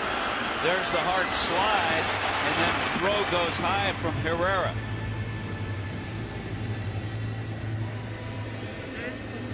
Great job. Great job by Real Muto. Clean and hard.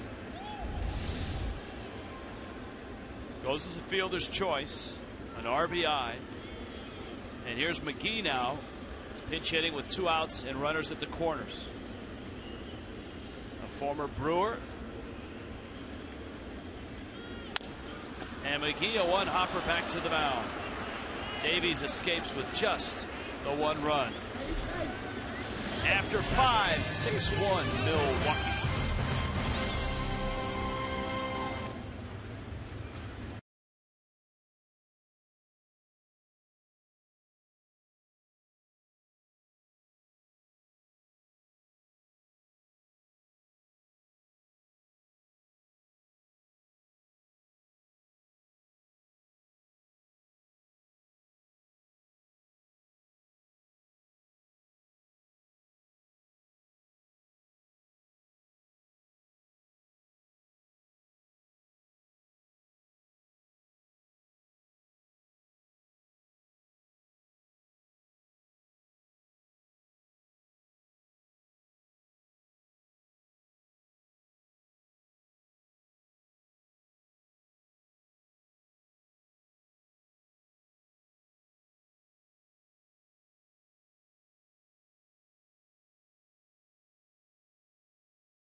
By Checkers, epic meals, epic deals.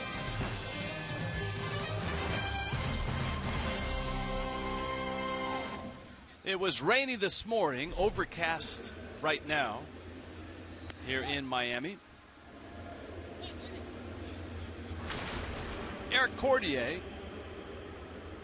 who got a chance to pitch up in Milwaukee, a very special moment for him. He's a Green Bay native. Though he had been in the big leagues, he had not pitched against the Brewers or in Milwaukee. ERA at 3.86. And he gets the assignment of trying to slow down Milwaukee. The Brewers have had a big day so far. Gene Segura's triple. Cordier had a couple of really nice innings. The middle game of that Mets series. Wow. Segura shoots it into right center. Yelich is there to get it. That was the game that Brad Hand struggled, gave up 6 hits and 7 runs, but the bullpen, Rienzo, Cordier, Lazo, and Urena shut things down. So 2 nice innings from Cordier in that game. Here is Lucroy. Segura's triple in the 5th opened the door, and the Brewers rushed through with 5 runs. They would get 3 more doubles and a single and a walk in that inning. Lucroy's doubled twice.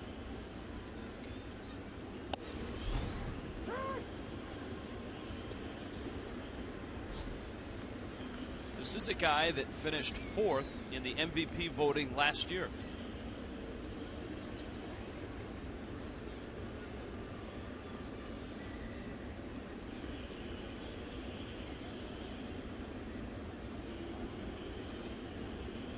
I think when you think about MVP this year, you still have to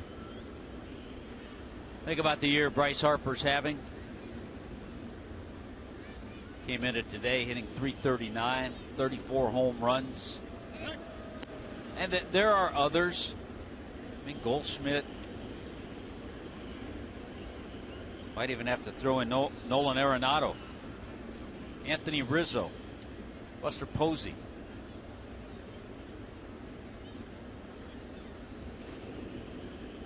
You're not willing to put a pitcher into that discussion, I know. No.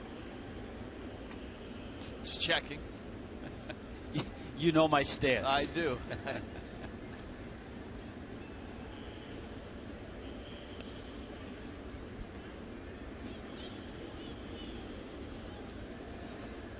Ball and a strike and nobody out. And Cordier chases Segura back.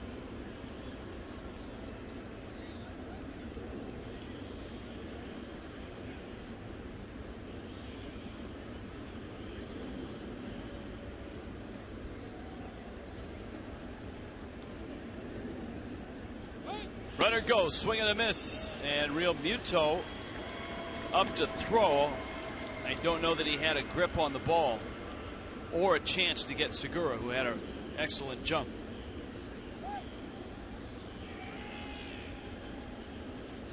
.21 steals for Gene Segura.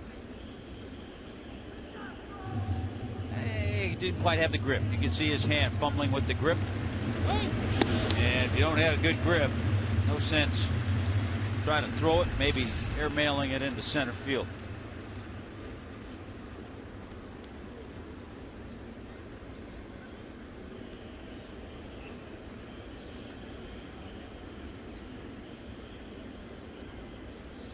So Lucroy with the count 1-2. Big lead by Segura. It's fouled at the plate. You called him a doubles machine earlier in the game. And it got me to thinking that's one record, it always surprises me, has not been broken. The home run record actually fell before this one. Earl Webb holds, was it 67? 67 doubles. 67. Which doesn't, I mean, it doesn't seem unreachable, does it? 67 doubles back in 1931. Todd Helton got the closest modern day with 59 back in 2000. And remember, in the 30s and up until expansion, that was a 154-game schedule. In a center field, that's a hit. Yelich on a hop. Segura will hold. Throw is cut. And the Brewers' onslaught continues. 2 more hits here in the 6th. Boy, a 3-hit day for Jonathan Lucroy.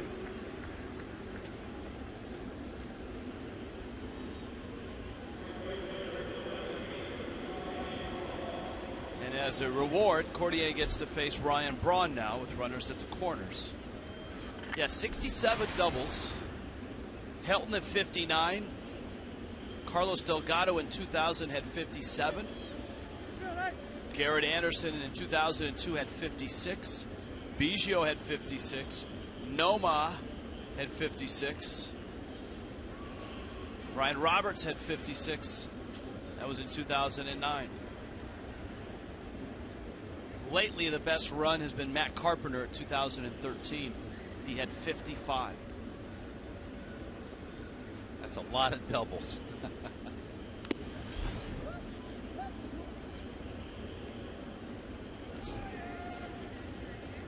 Not huge numbers for the doubles leader in the National League this year. Todd Frazier with what? 39. 4 weeks left. He's 39. A guy who. Braun drills it. Wow. Center and deep. And Yelich reaches and can't get it. It's off the wall in deepest, darkest center field. And it's going to go as an RBI double. That's a 420, maybe 25-foot double. Because it's left of the 418 sign, and the fence is angling out from there. Yeah, I think Braun thought that he had home run number 26. You can see that corner, and it's just a tough angle and area to get to. And Braun gets himself a 2-base hit, but I think Braun thought he had a home run. Yeah, by the trot up the first baseline, you're right.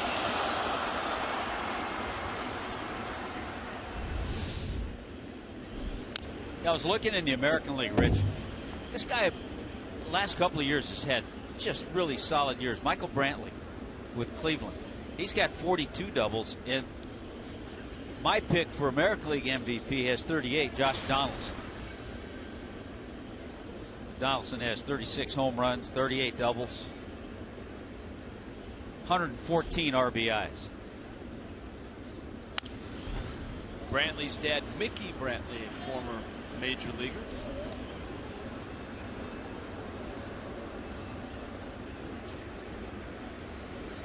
Chris Davis robbed of a hit by Prado in the first, homered in the fourth. That was a solo shot. RBI single, scored a run in the fifth. So he's had a productive day already with the infield in. And he, out in front of that off-speed pitch, he strikes out.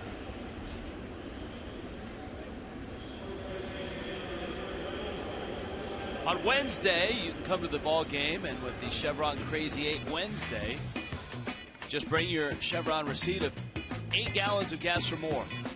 Bring it on to Marlins Park. Get your choice of an $18 Lexus Legends level ticket or a $28 home box ticket, home plate box ticket. Adam Lind, 2 for 3. Cordier, an intentional walk. Well, this is definitely a game that all hands on deck in that bullpen. Dan Jennings knows it. That's what happens, you know. You get the start last night, even though a good one, but Jared Cozart 4 2/3, 4 1/3 today from Justin Nicolino.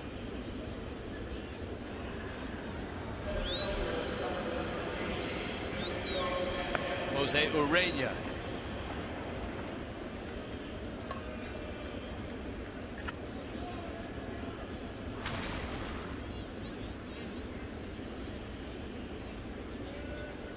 So here's Santana. Bags are loaded. Santana's walked twice and singled.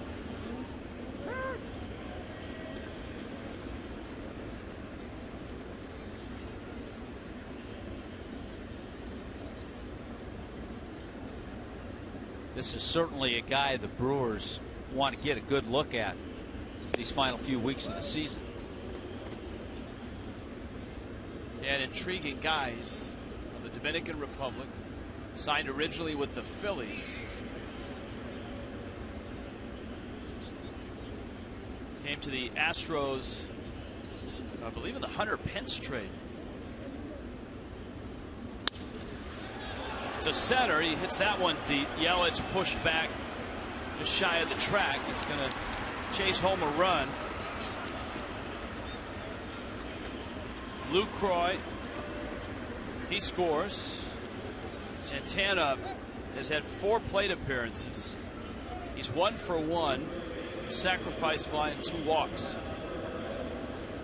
He was in the Hunter Pence trade and then in the Carlos Gomez trade. So he's been in a couple significant trades going from Phillies to Astros to Brewers. And it's 8-1 Milwaukee.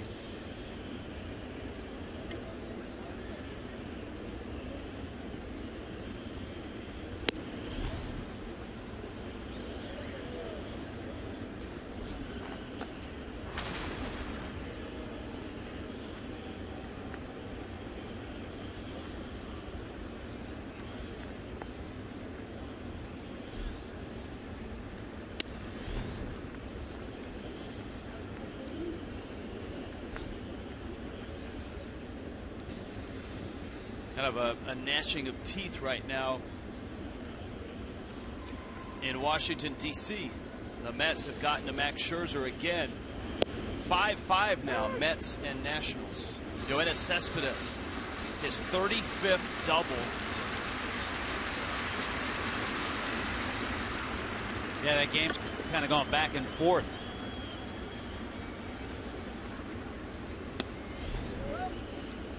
Cespedes now has 31 homers, 35 doubles. You know what? He might be your National League MVP if he played the whole year in New York. But for whatever reason, he's not eligible because he played 3.5, 4 months in Detroit. Another bolt into right. Perez knocks home a run. Lind will go first to third. And the Brewer Express is rolling here in Miami, 9-1. Boy, the third hit for Hernan Perez. He's had a big day. 3 RBIs. Yeah, you start finding the middle of the plate to a team that's hot and swinging the bat the way the Brewers have been, you just get in trouble.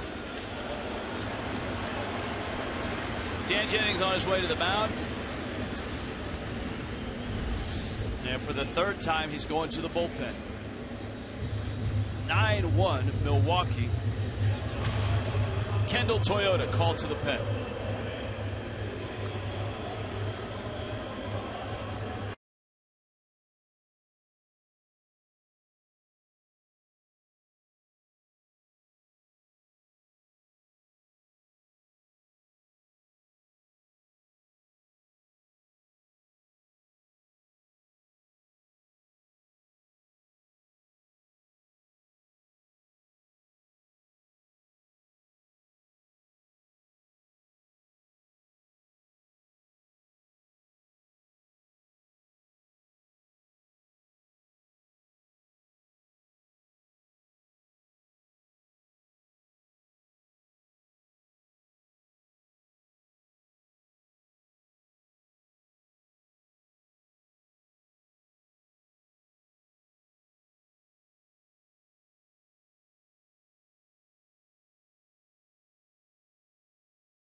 14 hits already for the Brewers here in the 6th. All right, T-Mobile, the Data Strong fan photo of the game. If you hashtag it and you send it, you may end up right next to Justin Bour. Literally, both on screen and in real life. Way to go, Nelly.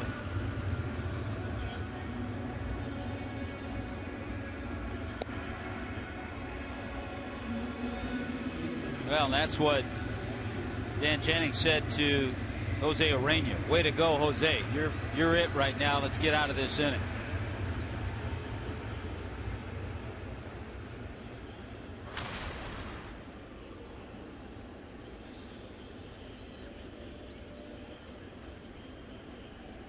So here's Urena, who was in the starting rotation for a spell.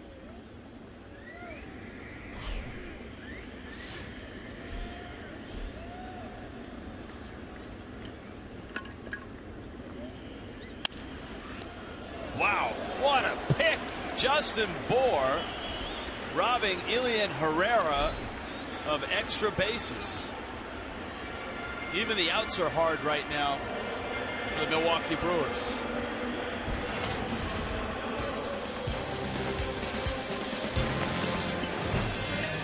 And he gets the out. 9-1 Milwaukee.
On this Monday in Miami. And Zach Davies, just a kid out of Gilbert, Arizona. 22-year-old who committed to Arizona State, was taken late by Baltimore in 2011, 26th round, and then offered some pretty good money to sign, and he signed. And here he is in the big leagues making his second start. Trying to earn his first major league win. You know, sometimes young pitchers, and it was in the case of Davies.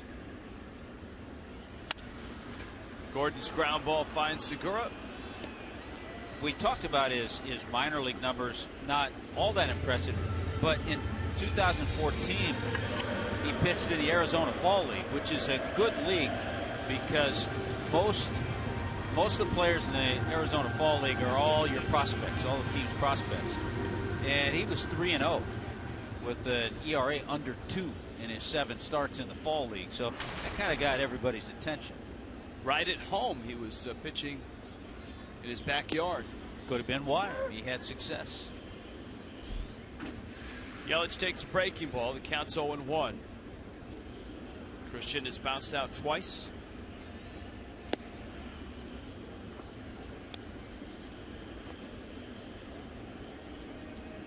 was that movie Trouble with the Curve. Clint Eastwood. This is Trouble with the Change. And Davies at the knees gets Yelich.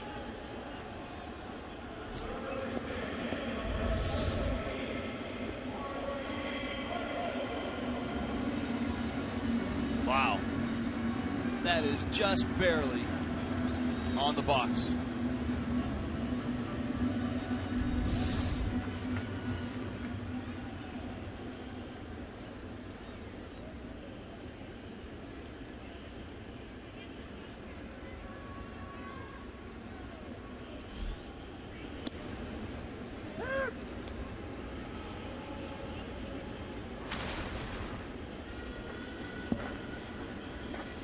An 0 for 2 for Prado.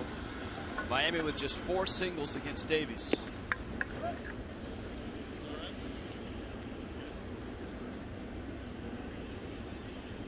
The Cubs are just pounding the Cardinals right now. 8-0, and that's only in the third, and it's in St. Louis.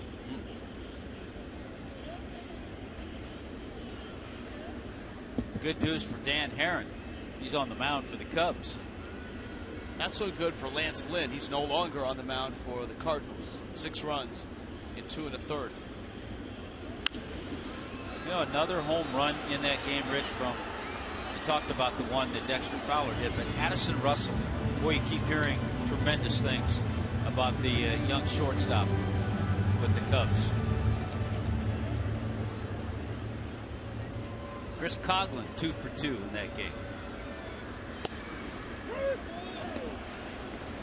Prado goes down.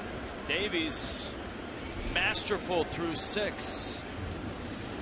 All Brewers on this holiday. 9-1.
He moves to third.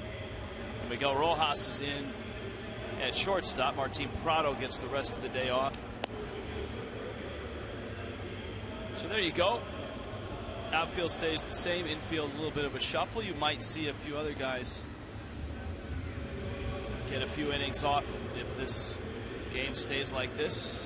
Orania stays out there. Well, he's strong. He got that ground ball, that good play by Justin Bour on the ball Herrera hit. Got him on 1 pitch.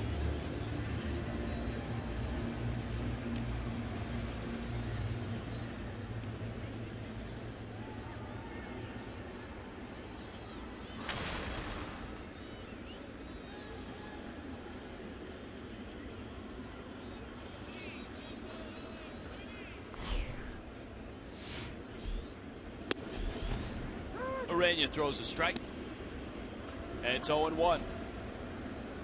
Zach Davies, Gene Segura, Jonathan Lucroy, Brewers order here in the 7th.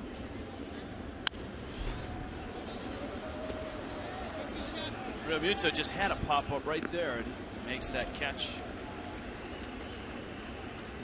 Second time that Davies has popped up to Realmuto. That brings up Segura. Well, it's just going on in baseball right now. Still 5-5, by the way. Mets and Nationals.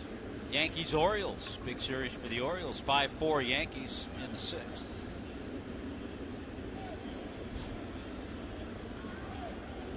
Boston beating Toronto 5-2. That's good news for Yankee fans, because Toronto a 1.5 lead in the East.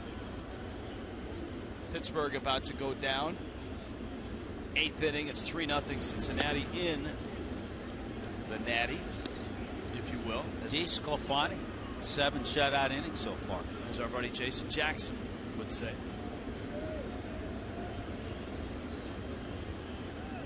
Here it's all Brewers.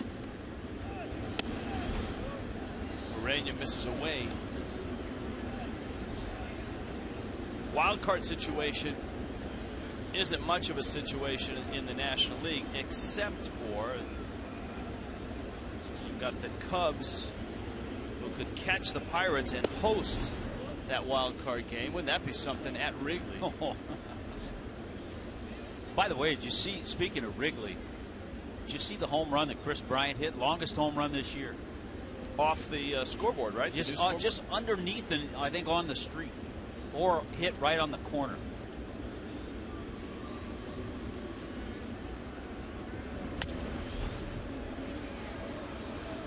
Count full at 3-2.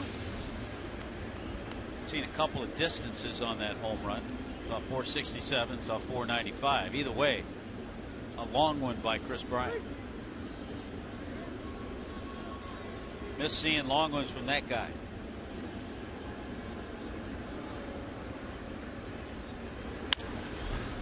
To right, Segura hit that pretty well. Ozuna circles it and makes a catch.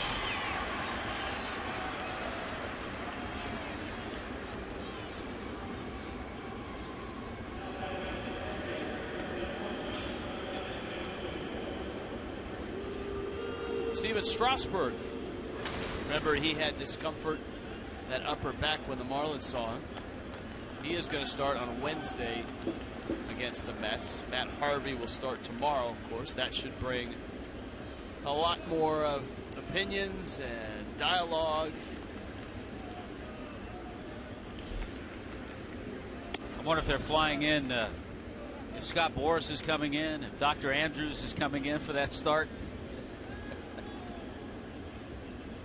Oh, it'll make for some great headlines in the New York tabloids.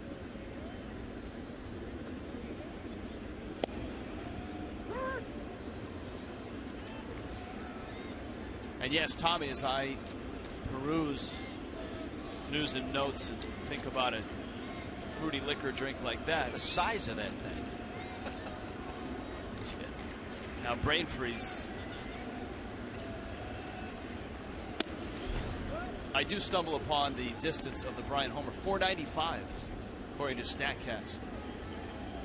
Yeah, Hit Tracker had 467, StatCast 495. I like 495.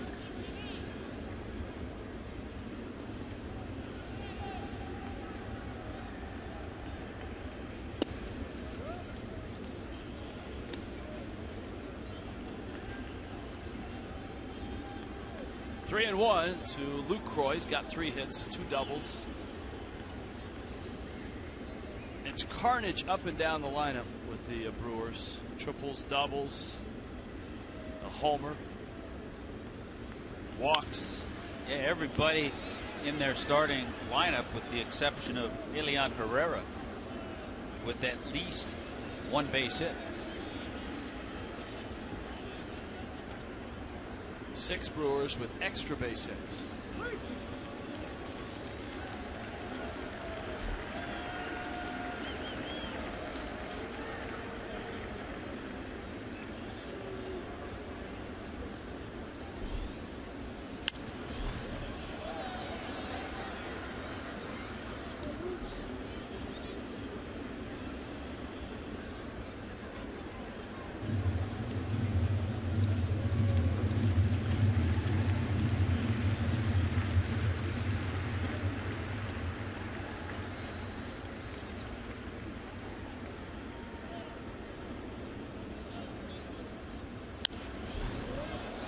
Another foul ball up into the upper reaches.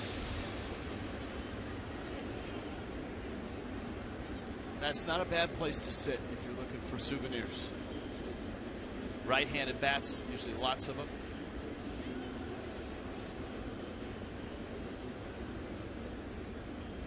I like it when you prepare like that too. Come with the glove. Urania walks Lucroy after a long at bat. I think the Marlins will learn a little something about Jose Urania as the final few weeks wind down. Where do they see him? Do they see him as a starting pitcher? Do they see him working out of the bullpen? If there's any lessons learned from 2015, and certainly there are plenty to look at, you can never have enough pitching depth in your organization. The Marlins learned that. I mean, frontline pitching too, and starting pitching. With all the starters that the Marlins lost, from Alvarez and Cozart to injuries, Jose Fernandez certainly. Matt Latos was ineffective, and then he was hurt.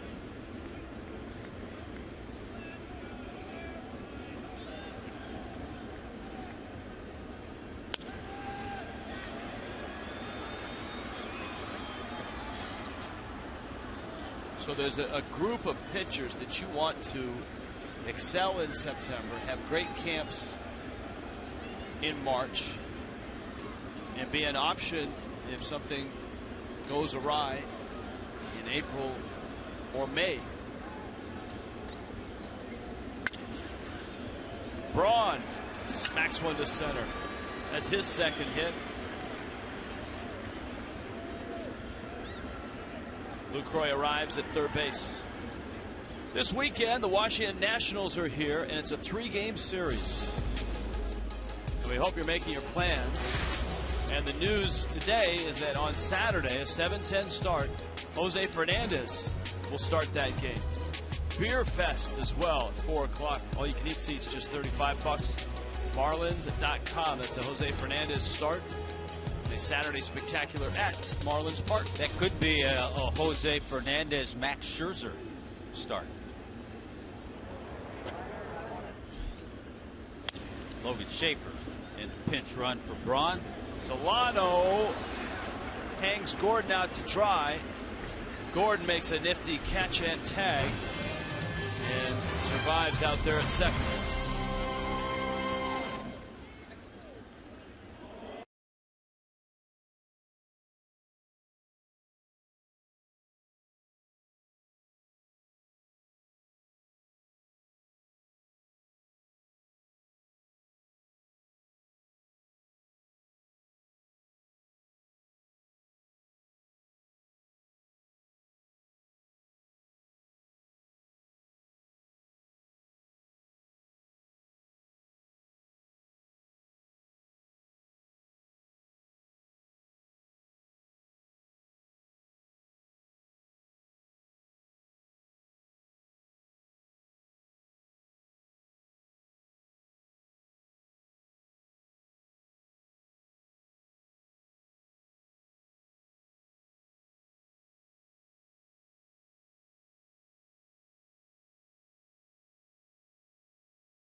Up there. That was good timing.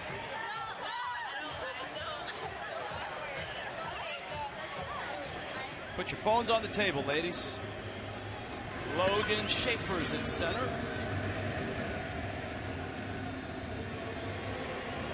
And Domingo Santana moves over to right field. Schaefer came in, if you remember, to pinch run for Braun. You were mentioning the early perils of the pitching staff, the struggles of some, the injuries to others. Just to move on with Matt Latos, his struggles have continued. He's had 5 starts with the Dodgers. Latos is 0-2 with a .656 earned run average.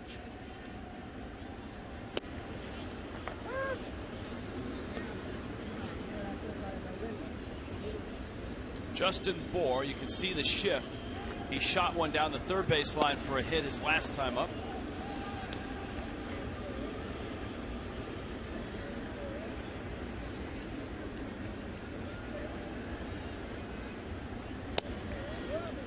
And that's where Zach Davies is pitching him right now. 1 for 2 is Bour. Davies has been outstanding.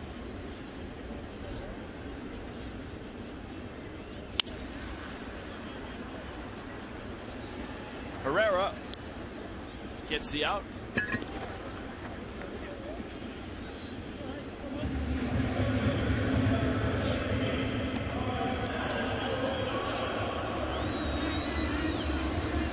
In a brief career, we mentioned Davies making just his second major league start. Certainly a career high. If you count a double play as 2 ground ball outs, I got him. I got him with 14. You are exactly right. That's amazing because there's 1 out here in the 7th. And I know you're interested in this, and just to show you that our crack staff's on top of things.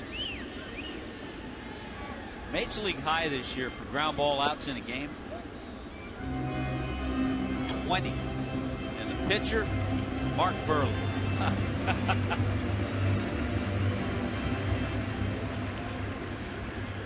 Well, he's recorded 19 outs and 14 are ground balls. I say that, but not a good day for Mark Burley today against the Red Sox. 3 1/3, 9 hits and 5 runs.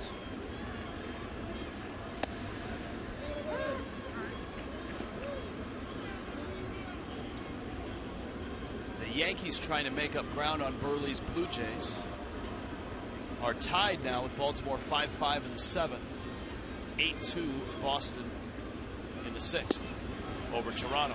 Ozuna strikes out. Davies not only gets outs, but he gets them quickly. Yeah, he does. We talked about that early in the game. He works fast, lots of strikes, hasn't walked anybody, and that changeup, righty on righty changeup. Not afraid to use it because it's his best pitch.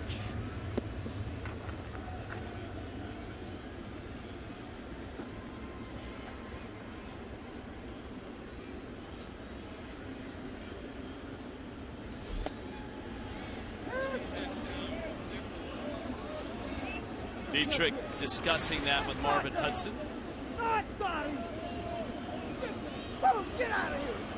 And Dan Jennings has just been ejected.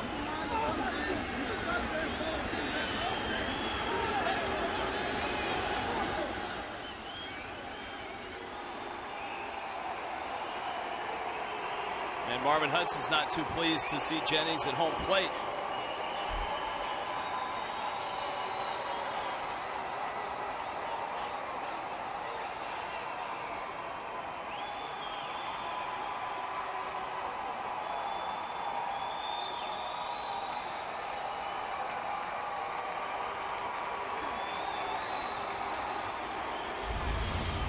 Here's the pitch.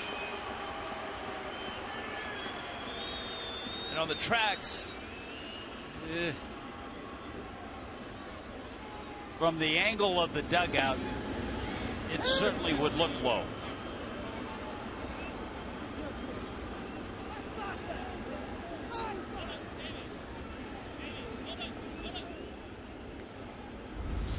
Marvin Hudson didn't waste any time.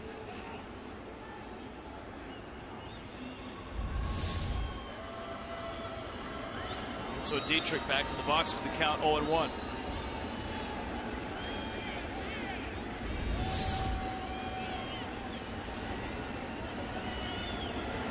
Arguing balls and strikes will get that to happen to you. Schaefer has it. Zach Davies has been splendid for the Brewers. It's 9-1.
And it looks like the end of the road for young Zach Davies. 22-year-old has stifled Miami. A run for the Fish, and that's it. And the Marlins, as you would expect in this inning, have made some changes. Plenty of them.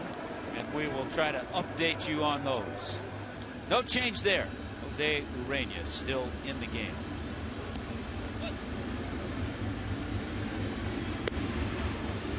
Tomas Talis. This is double action for Talis. He was just recalled today, but he participated in that simulated game against Jose Fernandez. Yelich moves over to left. Cole Gillespie comes in to play center, and Derek Dietrich moves in to play second base.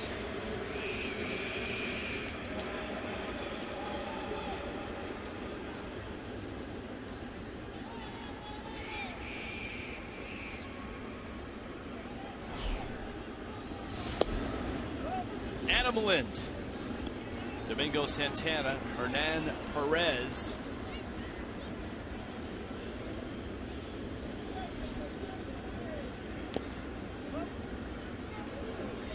And Urena falls behind.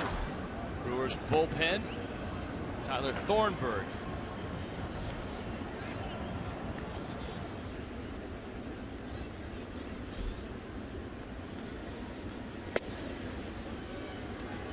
Green Oak.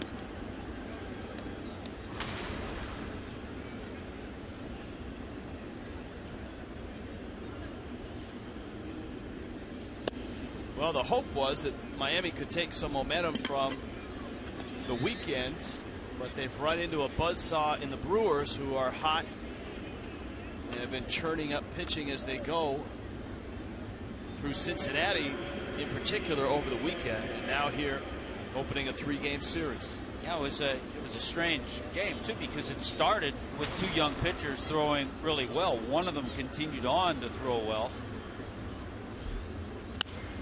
Right-hander with the Brewers, Zach Davies.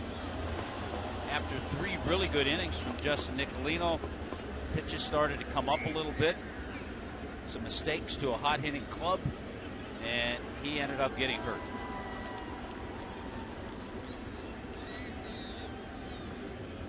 Santana.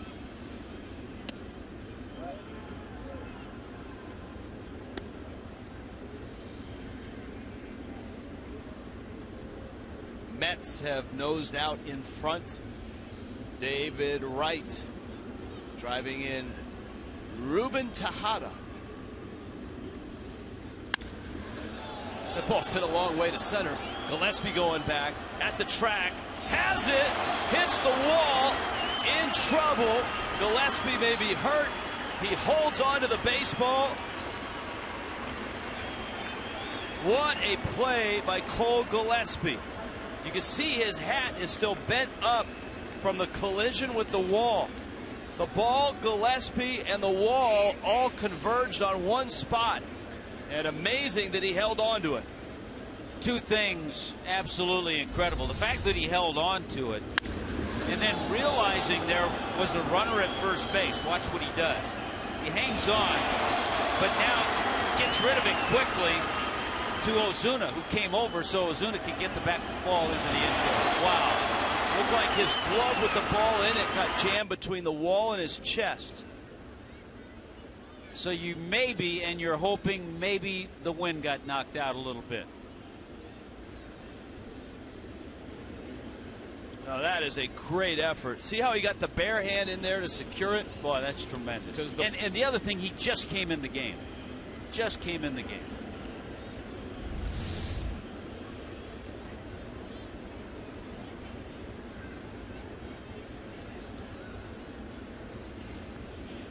That's a 415-foot out. Gillespie still getting his wind back. He has his hat back in shape, and the color is coming back to his face. Wow.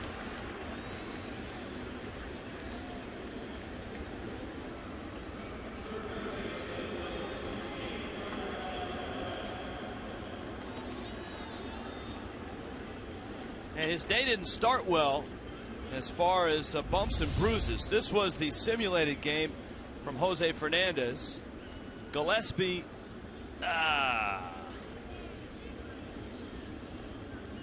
So it started about 10:30 this morning, maybe 10:45.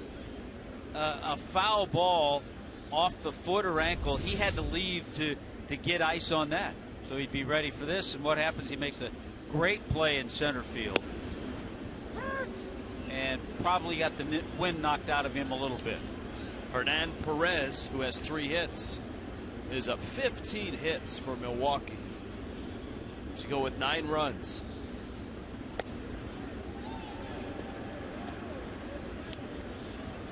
This is a game that tomorrow, when the box score is read by fans, I'm sure a few of them will assume and then double check to see if the game was played in Milwaukee. It's a great hitter's ballpark, Miller Park. That one into right center.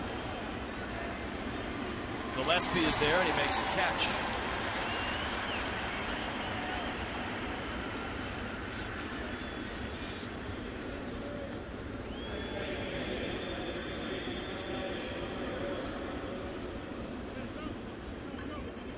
And now Herrera is up.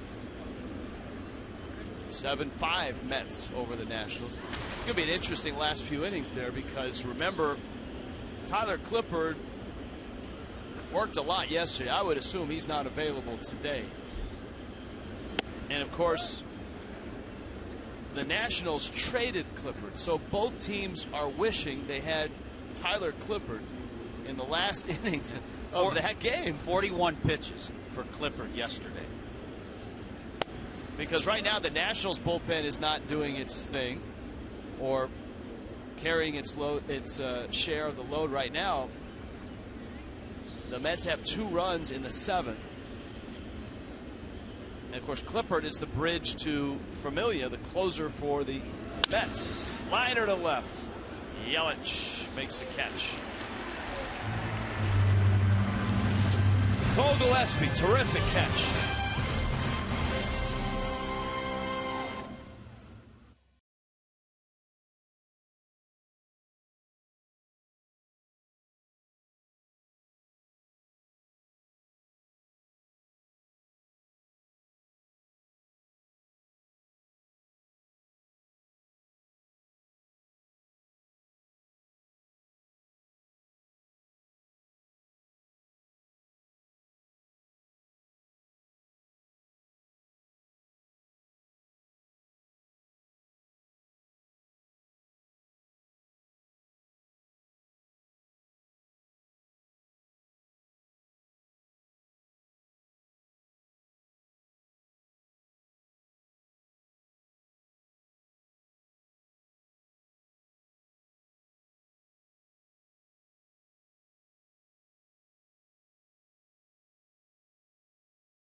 Outstanding catch in center, a collision with the wall. And now a bit of a flashback. We give you some more Cole Gillespie in center field.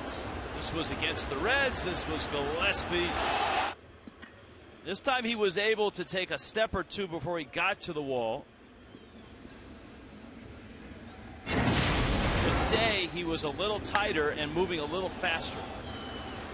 Boy, you talk about concentration, because you know as an outfielder, you feel the warning track, you know you're close to that wall. He was able to keep the concentration. Bill of his cap flew up, and he hung on to the baseball. Just fantastic. And remember, he told us, that was a week or so ago, for the most part, he had been a corner outfielder, left and right. But he has shown that he can certainly play center field at this level.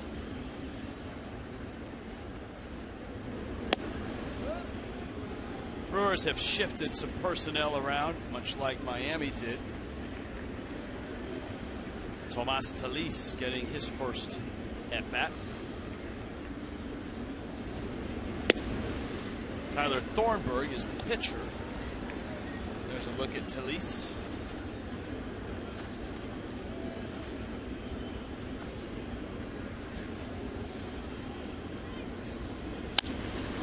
And he cracks one down the right field line. That's a hit. Around first, picked up there by Santana. Talis singles to open the 8th. Well, he had early BP in that simulated game against Jose Fernandez. So that geared his bat speed up and gets himself a base hit into right field.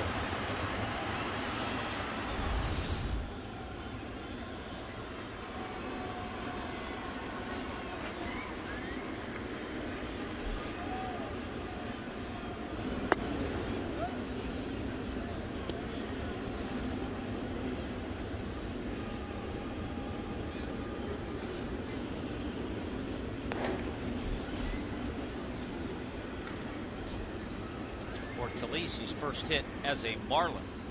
See Rodell Lazo in the bullpen. Solano knocks that one foul.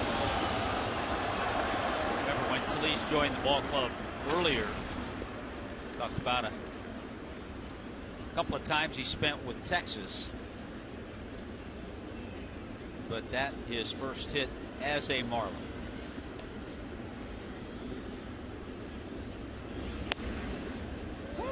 Martin Maldonado is behind the plate.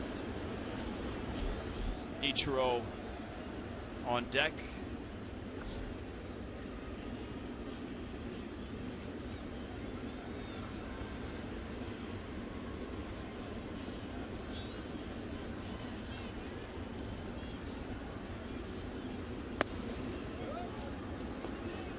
And Thornburg with a 2-2 count on Solano.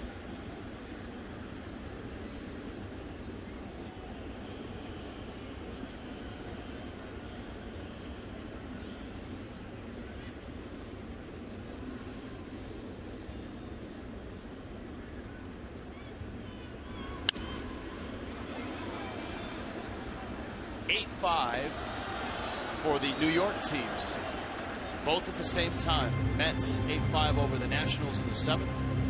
Yankees 8-5 over Baltimore in the 8th. Toronto is losing 8-2 to Boston. Yankees got a home run from Greg Bird, young guy who's done a nice job since being called up. Teixeira on the disabled list. Solano knocks one into right field. And that'll bring up Ichiro.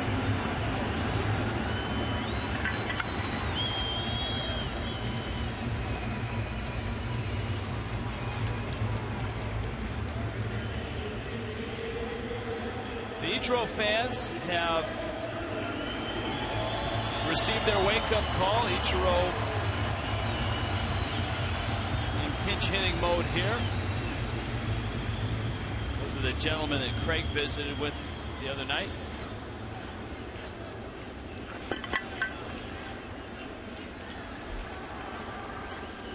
Talis at second, Solano at first. Nobody out. Ichiro takes a strike.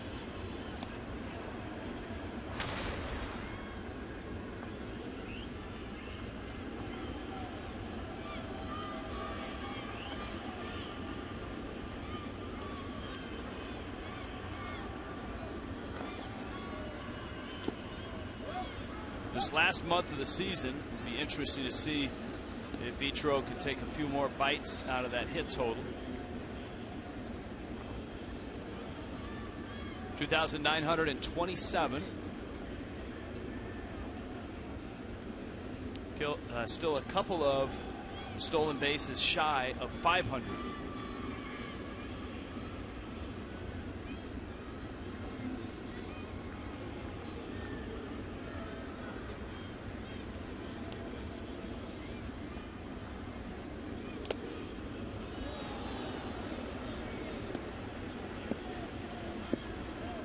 One and two.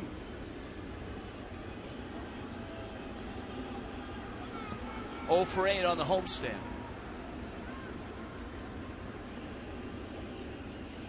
Ichiro tied with Al Simmons right now, just 3 hits behind Rogers Hornsby. Outside corner. Thornburg gets a strikeout. Tell you what, Ichiro has a good eye, and you always wonder when he takes a pitch and wonders a little bit. And you know what? He was right. That's why he has a good eye.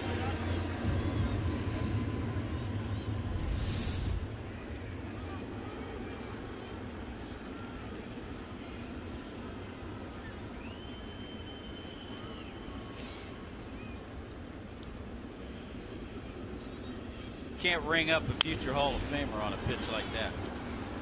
Maybe a rookie in his debut. Oh, sometimes a 9-1 game. Yeah. Speaking of games such as this and with Ichiro, there's kind of a wish of his that someday before his career is over, he'd like to pitch. Yeah. He'd like to pitch an inning at the major league level. That was caught by Herrera. Everybody scrambles back. You're right. Ichiro has long wanted, and he did pitch in high school and was a dominant pitcher in Japan in high school. When he was in Japan, he wanted to pitch. When he was in Seattle, he wanted to pitch. When he was in New York, he informed all his managers, hey, if you get in a spot and you need somebody, I can give you an inning or two. He did pitch in an all-star game in Japan. Yeah, to one batter. But we've seen him throw, and you know the arm is still there. Here is Yelich now.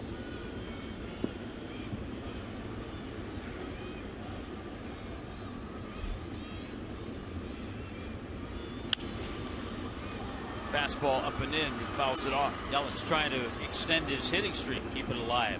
Came into the game with a 7-game streak, 0 for 3 today.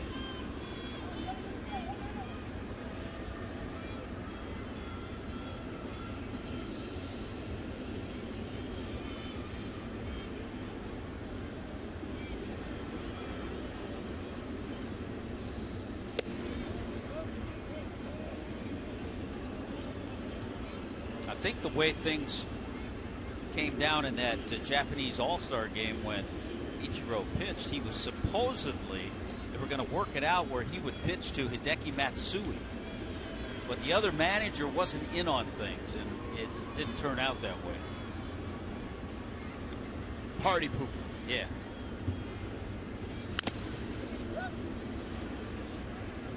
And it's 2-2. And I believe he's also said that if that ever occurs, he would want to do it in front of his home fans and not on the road. You wonder if a manager would let him do it before he gets to 3,000 hits, because you don't want to be the manager that runs Ichiro out there and he hurts his arm and he never gets to 3,000 hits, right? No, you don't. You don't, really. So maybe after 3,000 hits, we can look for that. 9-1, Milwaukee.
here in Miami.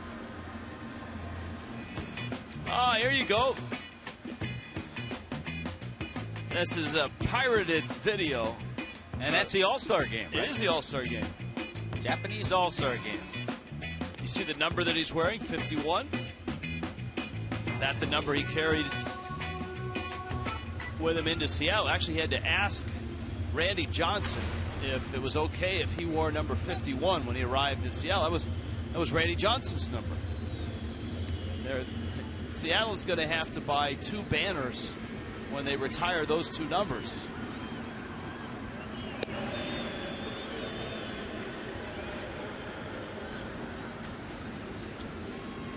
Rodel Lazo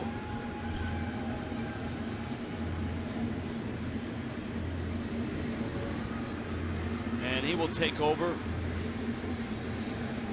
here in the 9th inning. Talise and Lazo out there.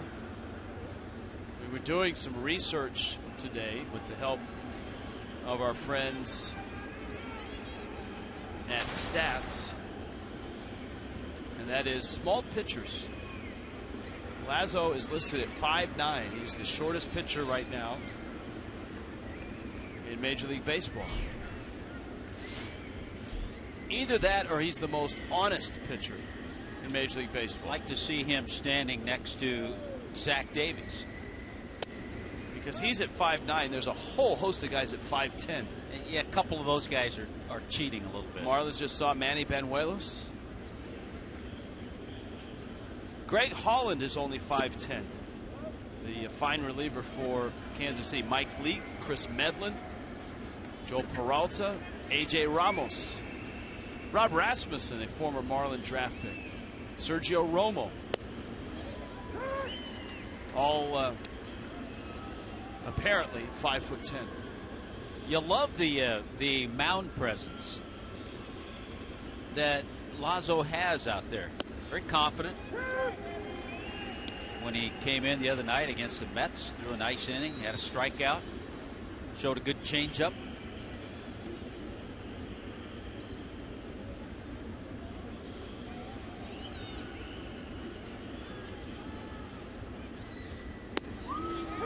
And Thornburg takes a called third, first out of the night. His debut on Saturday, this was the Bartolo Colon game. A hard hit ball for an out. Yelich tracking it down. Struck out the hot hitting Bartolo Colon. And a fly ball out.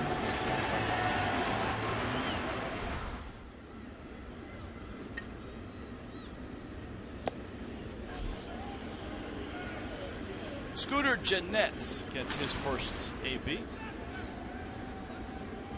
Sarasota guy is Gennett, Sarasota High School.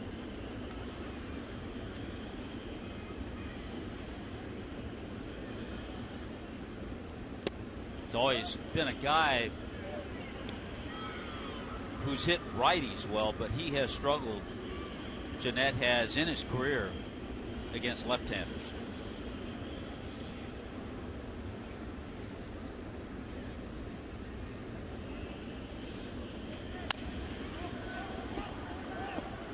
But another solid year by Gennett, hitting near 270.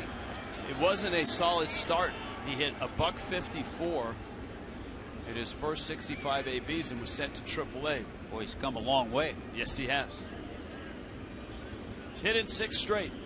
He's behind in the count 1-2.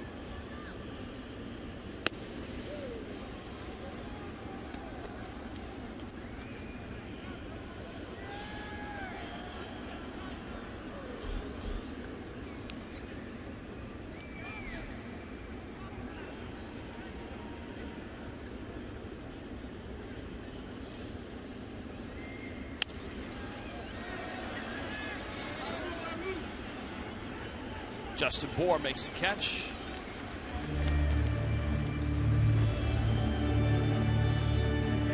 And with 2 outs, we remind you that MLB At Bat keeps you up to date. It's the #1 app for live baseball. In-game highlights, live look-ins, replay reviews, radio broadcast, StatCast, and more. HD stuff pitch tracking widgets, bells, whistles, laser beams.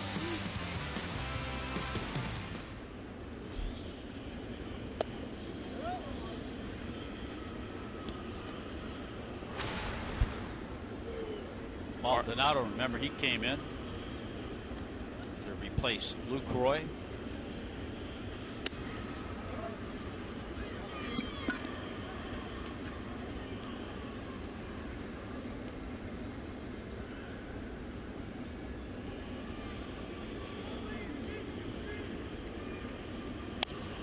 Maldonado shoots it foul. 9 runs, 15 hits for Milwaukee. A run on 6 for the Marlins.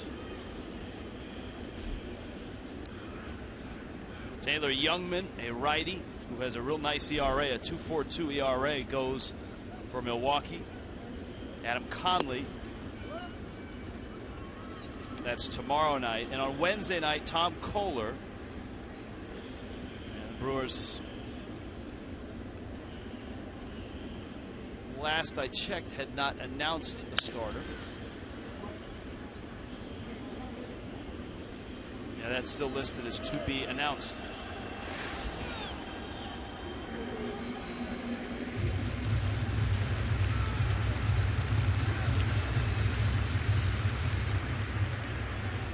The possibility could be Ariel Pena. But write that in pencil.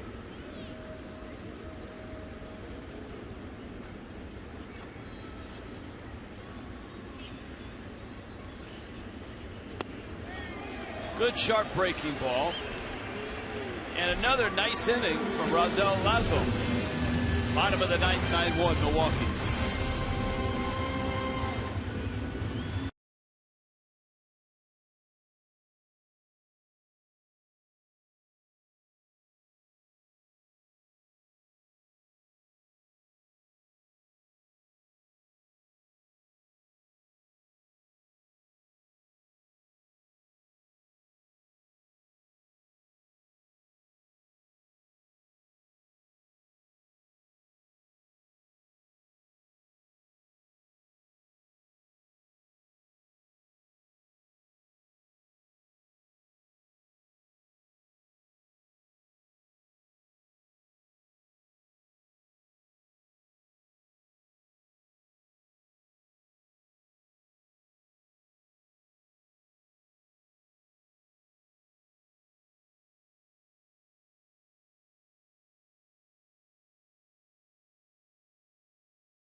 South Florida Honda dealers. This is one to forget for Miami. 9-1 Milwaukee. Bottom 9. Tyler Thornburg still out there for the Brew Crew. And Miguel Rojas gets the at bat. Justin Bohr and Marcell Ozuna also scheduled to appear.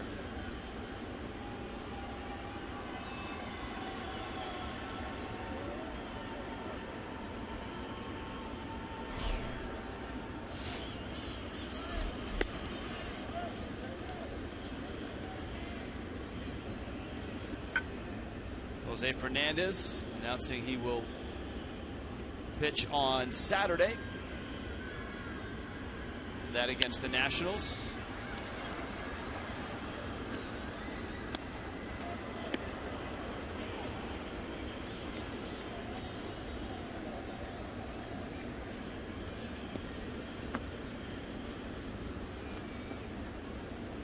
Nationals here this weekend on a Friday, Saturday, Sunday, and then the Marlins go to New York and see the Mets. So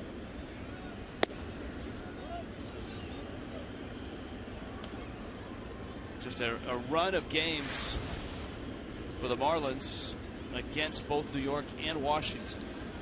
Marlins live after the game, the sim game. And the Brew Crew, a big day as well. That's blasted to left center. Schaefer around it. And he makes the catch. Yeah, that stretch of games, 10 straight against Nationals and Mets. 7 against the Nationals. You know, you approach those games and you say, hey, this team can have a say in what happens. And so you have to take that approach playing those two teams. And you have to, and I think the Marlins accomplished this against the Mets. You have to match that team's intensity, which is obvious because of the playoff implications.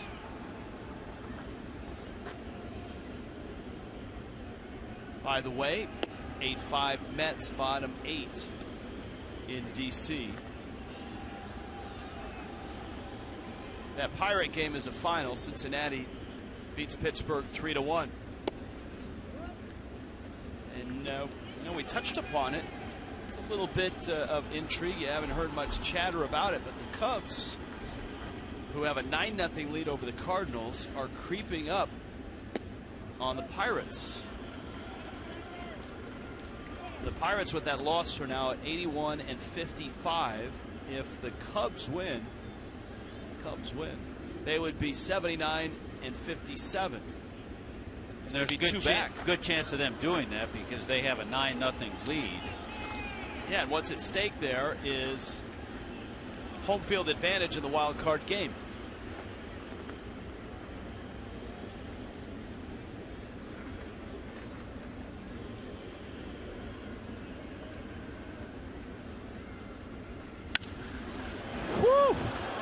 Goodness. That's a BB for an out on the shift. Perez is there. Thornburg is just happy it didn't get him. Not too often do you see a ball whizzed up the middle that close to the pitcher and then caught because the shift is on. That's just bad luck for Justin Bour. Base hit today for Bour, but man, he hit that ball hard. 2 outs. Here's Ozuna. He's 1 for 3.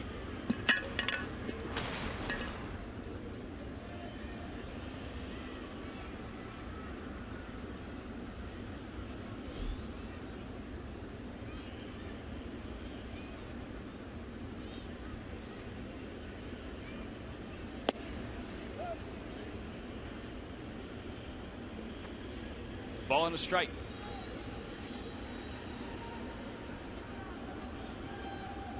Out on the West Coast, Giants in Arizona, Dodgers down in Anaheim.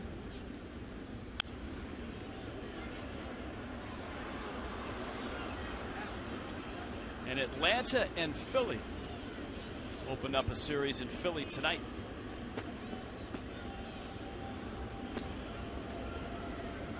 Zach Greinke on the mound with the Dodgers tonight, 15-3.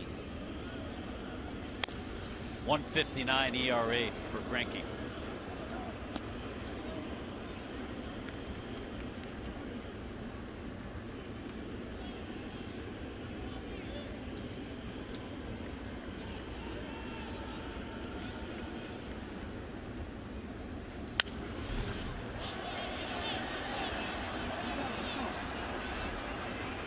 Ozuna still swinging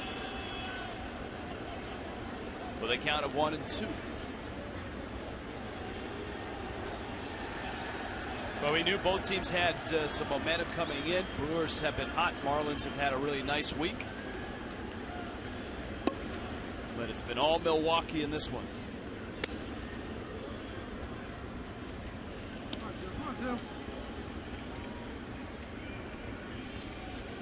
I think we were impressed by Zach Davies, 22-year-old right-hander out of Arizona, Gilbert, Arizona.